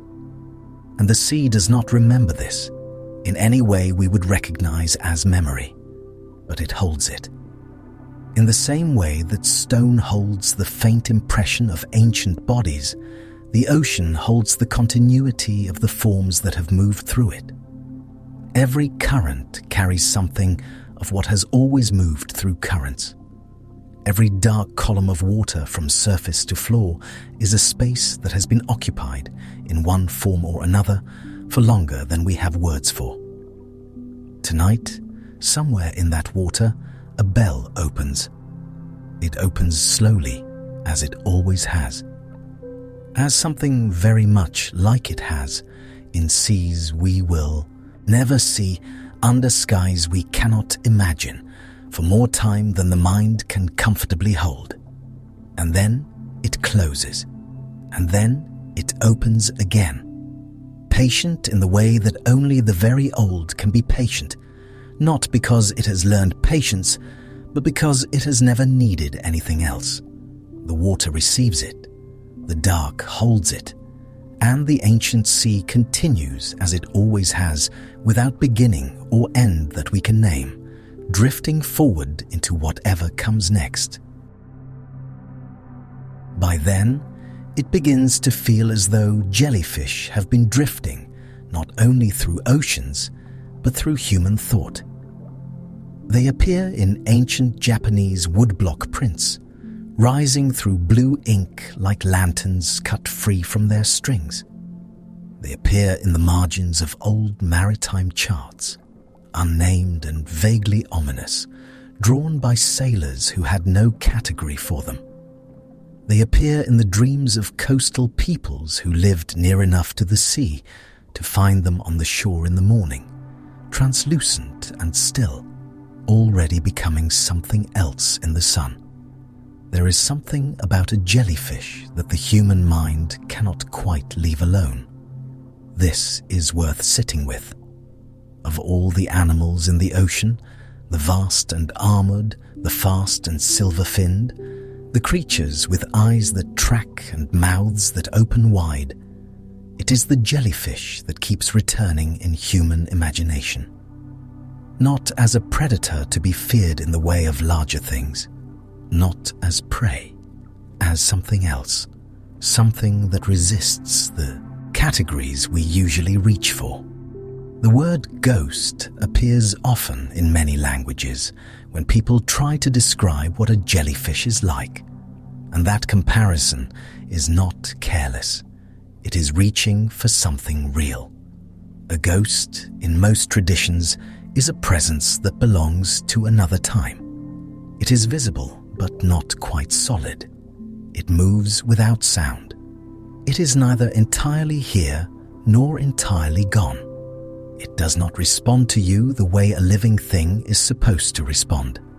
And yet you feel, looking at it, that something is happening, something is present.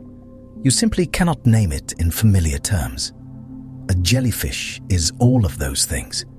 It is visible, sometimes brilliantly so, and yet the eye cannot fully grasp it. Reaching into water to touch one is reaching into something that seems like it should not be there. The substance is real, cool and firm and strange, but it offers none of the usual signals that a body is a body. No eyes meeting yours, no recoil, no breath. Just the slow, patient continuation of whatever the jellyfish was already doing, as if you are the less substantial presence in the encounter. That is perhaps why unease and calm arrive together when people watch jellyfish. Both feelings are honest. The unease is the mind recognizing something it cannot file away neatly. The calm is the body responding to something that is, in fact, moving slowly and doing no harm.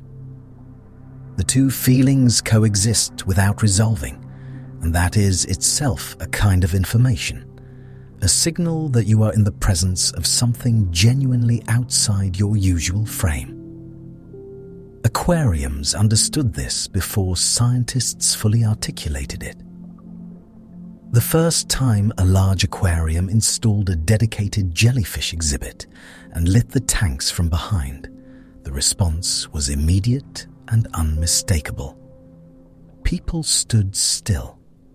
They stood still in a way they did not stand still in front of the fish tanks or the reef exhibits, or even the larger predator displays. They slowed down. They grew quiet. Something in the combination of soft light, slow movement, and translucent form reached a part of the nervous system that is older than language. Designers noticed. Lighting designers, film directors, architects. Jellyfish appear in human-made spaces not because they are dangerous or dramatic, but because they do something to the quality of attention in a room. They soften it. They slow it. They remind the watching mind that there are forms of existence that do not require urgency, that do not demand response, that simply continue in their own rhythm regardless of who is watching. That quality has made them useful as symbols in ways that span cultures and centuries. In parts of East Asia, certain jellyfish species were associated with patience, with the wisdom of yielding rather than resisting, with the movement that follows rather than forces. In some coastal European traditions, jellyfish washing ashore in large numbers were read as signs of weather, of seasons, of changes in the sea that fishermen needed to understand. Not omens of doom exactly, but signals from a world that knew things humans did not. The word for moon appears in jellyfish names across many languages. Moon jelly, sea moon, moon of the water. This too is not careless. There is something in the round, pale, glowing form of a jellyfish bell that recalls the moon's particular quality of light. Present but not warm, illuminating but not revealing, beautiful in a way that does not invite approach. The moon does not ask to be touched, neither does a jellyfish. Both simply continue their slow passage, indifferent to being watched, complete in themselves. And then there is the scientific imagination, which found in jellyfish something it had not expected to find. When researchers discovered that certain jellyfish species produce a protein that glows green under ultraviolet light, it was not immediately obvious what this would mean. It was a curiosity, a strange, biological fact about a strange animal. But that protein, extracted, studied, and eventually reproduced, became one of the most important tools in modern biology. It allowed scientists to mark specific cells, to follow the movements of proteins inside living tissue, to watch biological processes unfold in real time in ways that had previously been impossible. An animal with no brain gave science a way to see inside the brain of other animals. A drifting, boneless, ancient creature became a key to understanding cellular life at the smallest scale. What makes this remarkable is not only the discovery itself, but what it suggests about the nature of usefulness. Jellyfish were not designed to help human science. They were not optimized for anything humans needed. They evolved their light for their own purposes, in their own world, over their own vast span of time.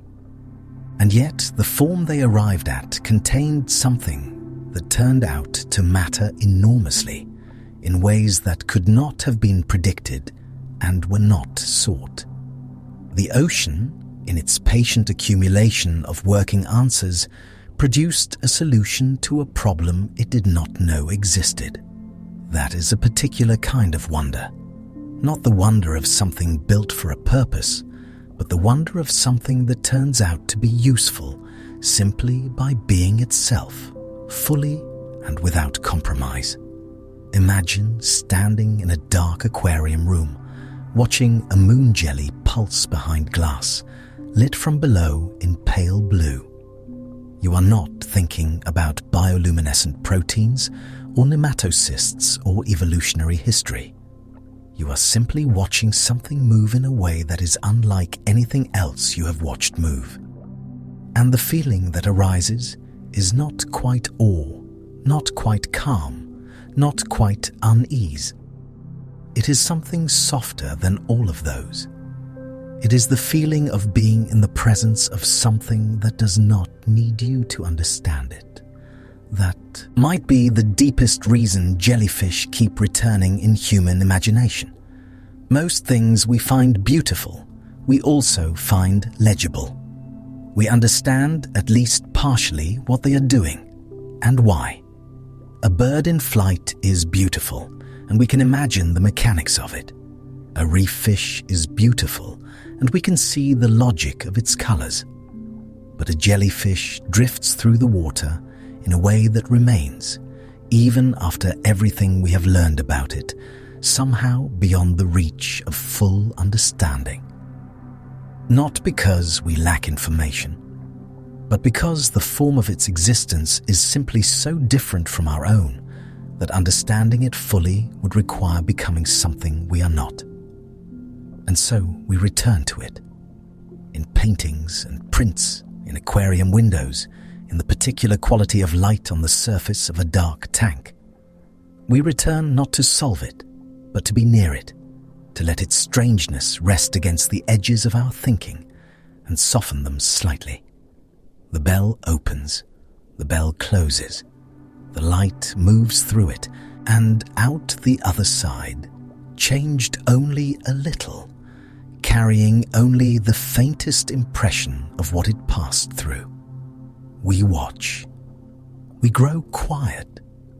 And something in us, some very old and patient part, recognizes this rhythm without being able to say why.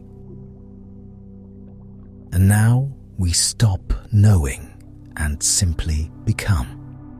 There is light above you, not the sharp, singular light of a sun you can see, but a diffuse and shifting brightness that filters down through water and spreads itself thinly across the blue.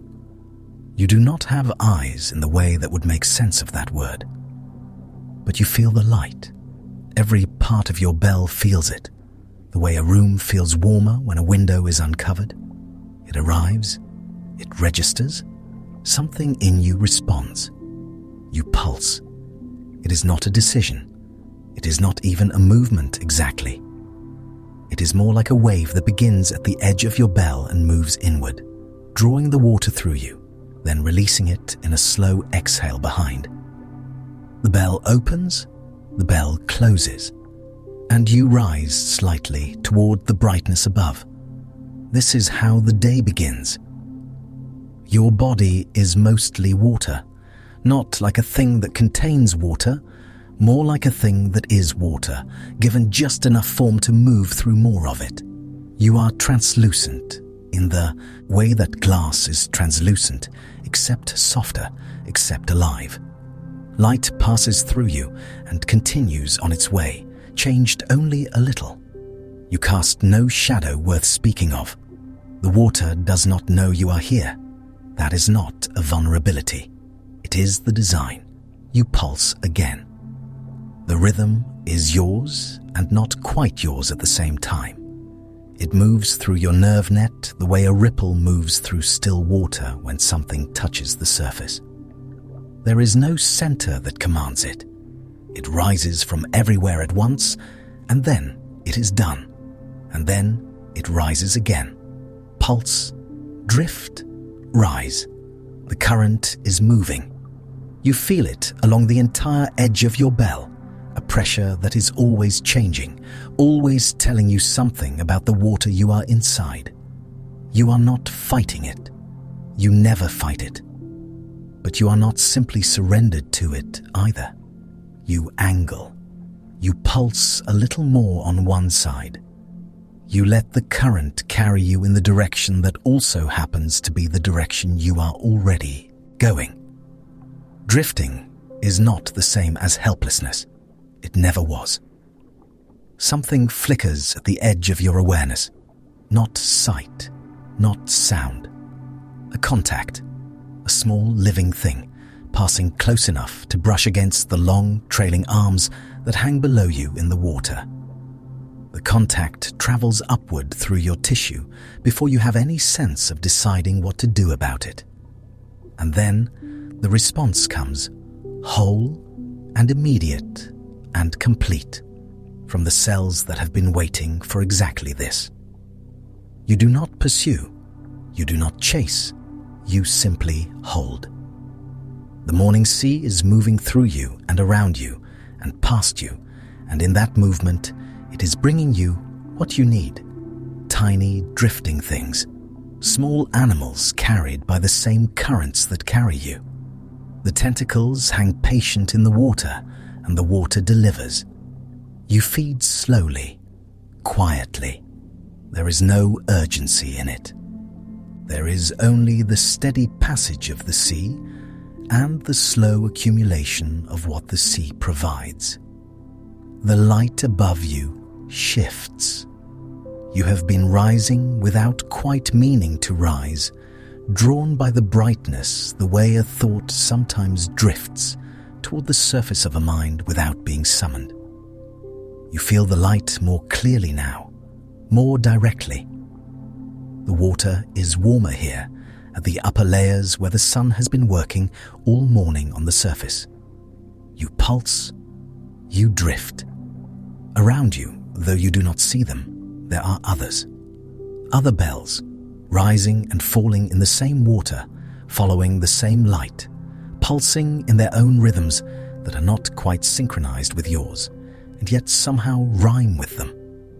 A bloom, though you have no word for that. A gathering of like things in a place where the conditions have aligned, where the sea has offered exactly what is needed. You are not alone. You have never been alone.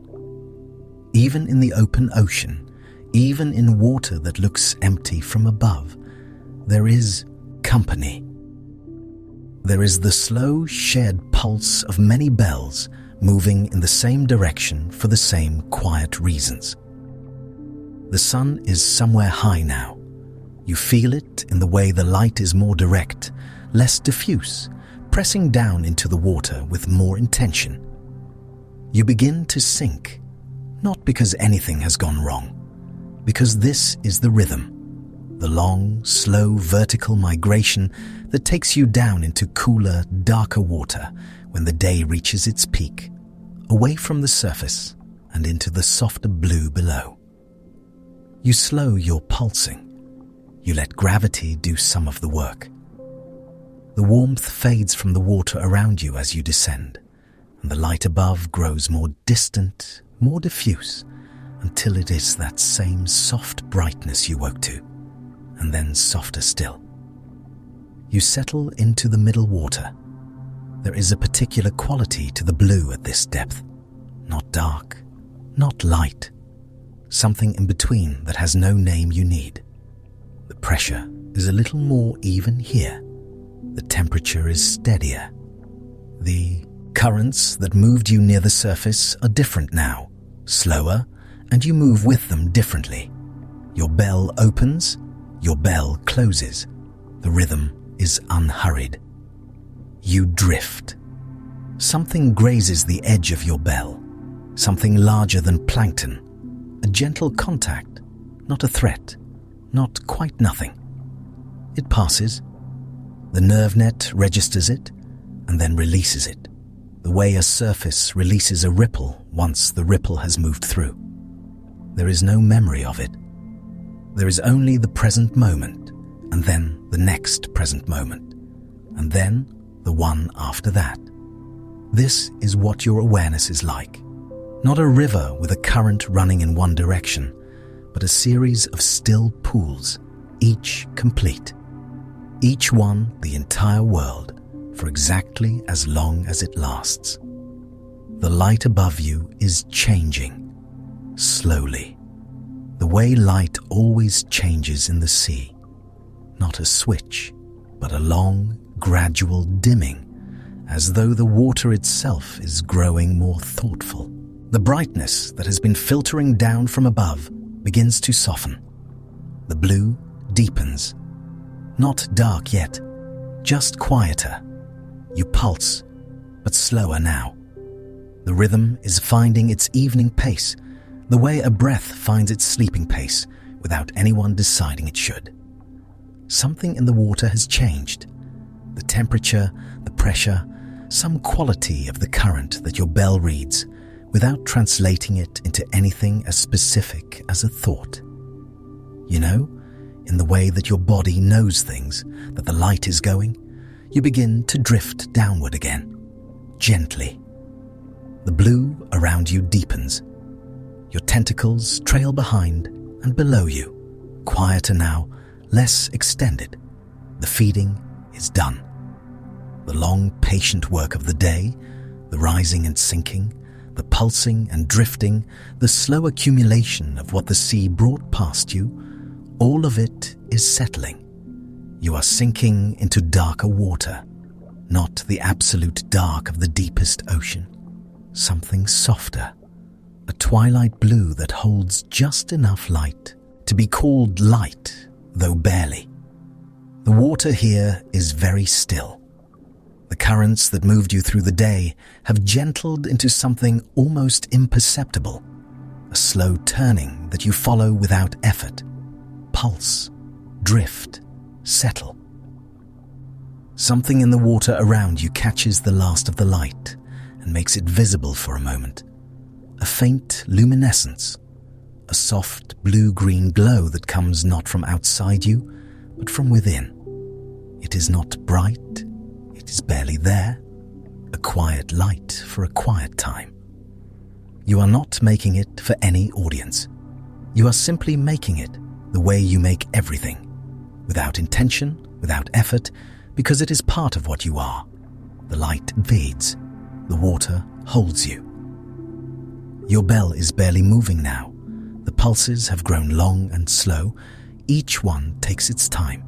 Each one releases fully before the next one begins. There is space between the contractions that feels like rest, and maybe it is. The nerve net is quiet. The tentacles hang still. The water presses evenly against every part of you, and you press back with exactly the same gentleness, and there is a kind of balance in that.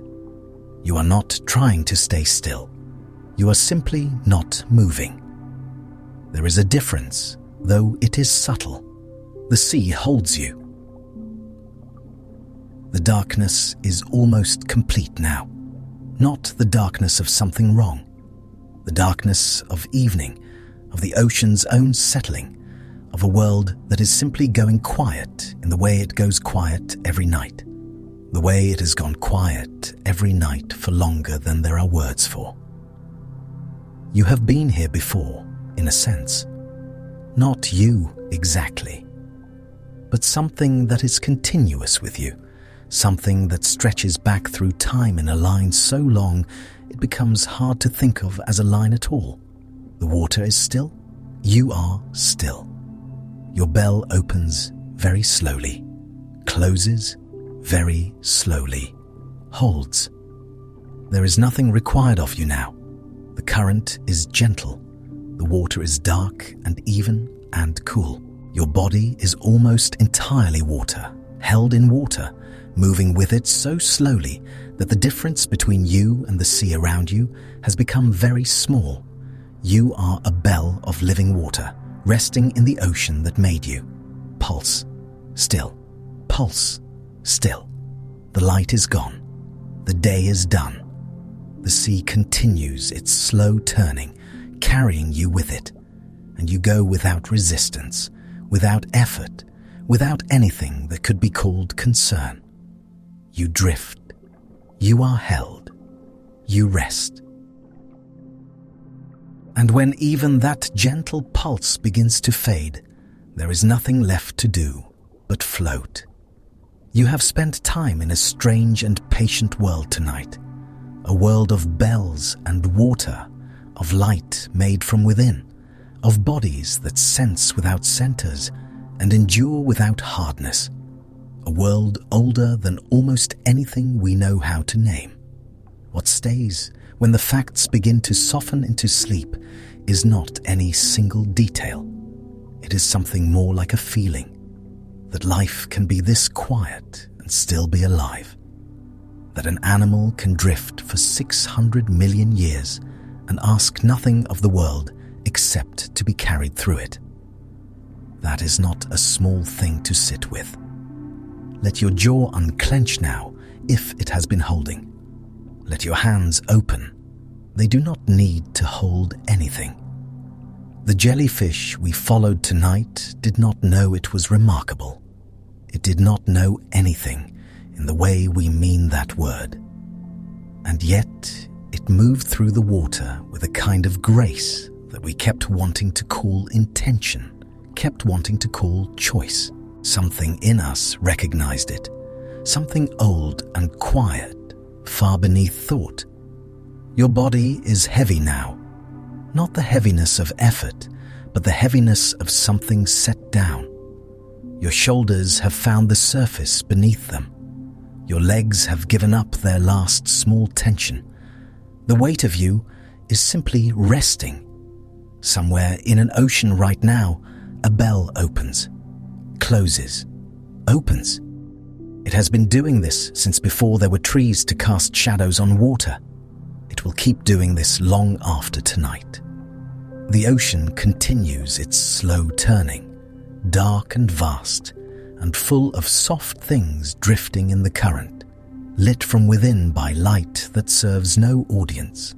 That simply is. There is something calming about that continuity. Not because it makes us small, though it does, but because it means the world is very old at being gentle. The sea has had a long time to practice being still. Let your eyes be heavy. Let the thoughts that are still moving slow to the pace of deep water. They do not need to arrive anywhere. They can drift. The jellyfish does not know what rest is. It simply stops insisting on motion, and the water holds it, and that is enough. Let the water hold you. There is nothing required of you now. Not attention, not understanding, not wakefulness. The remarkable things have been said. The ocean has been visited. The bell has gone still in the dark, and the light inside it has faded to nothing, and the nothing is peaceful. Your breath is slow. The room around you is quiet. The distance between you and sleep has become very small. Drift. Sleep well, and good night.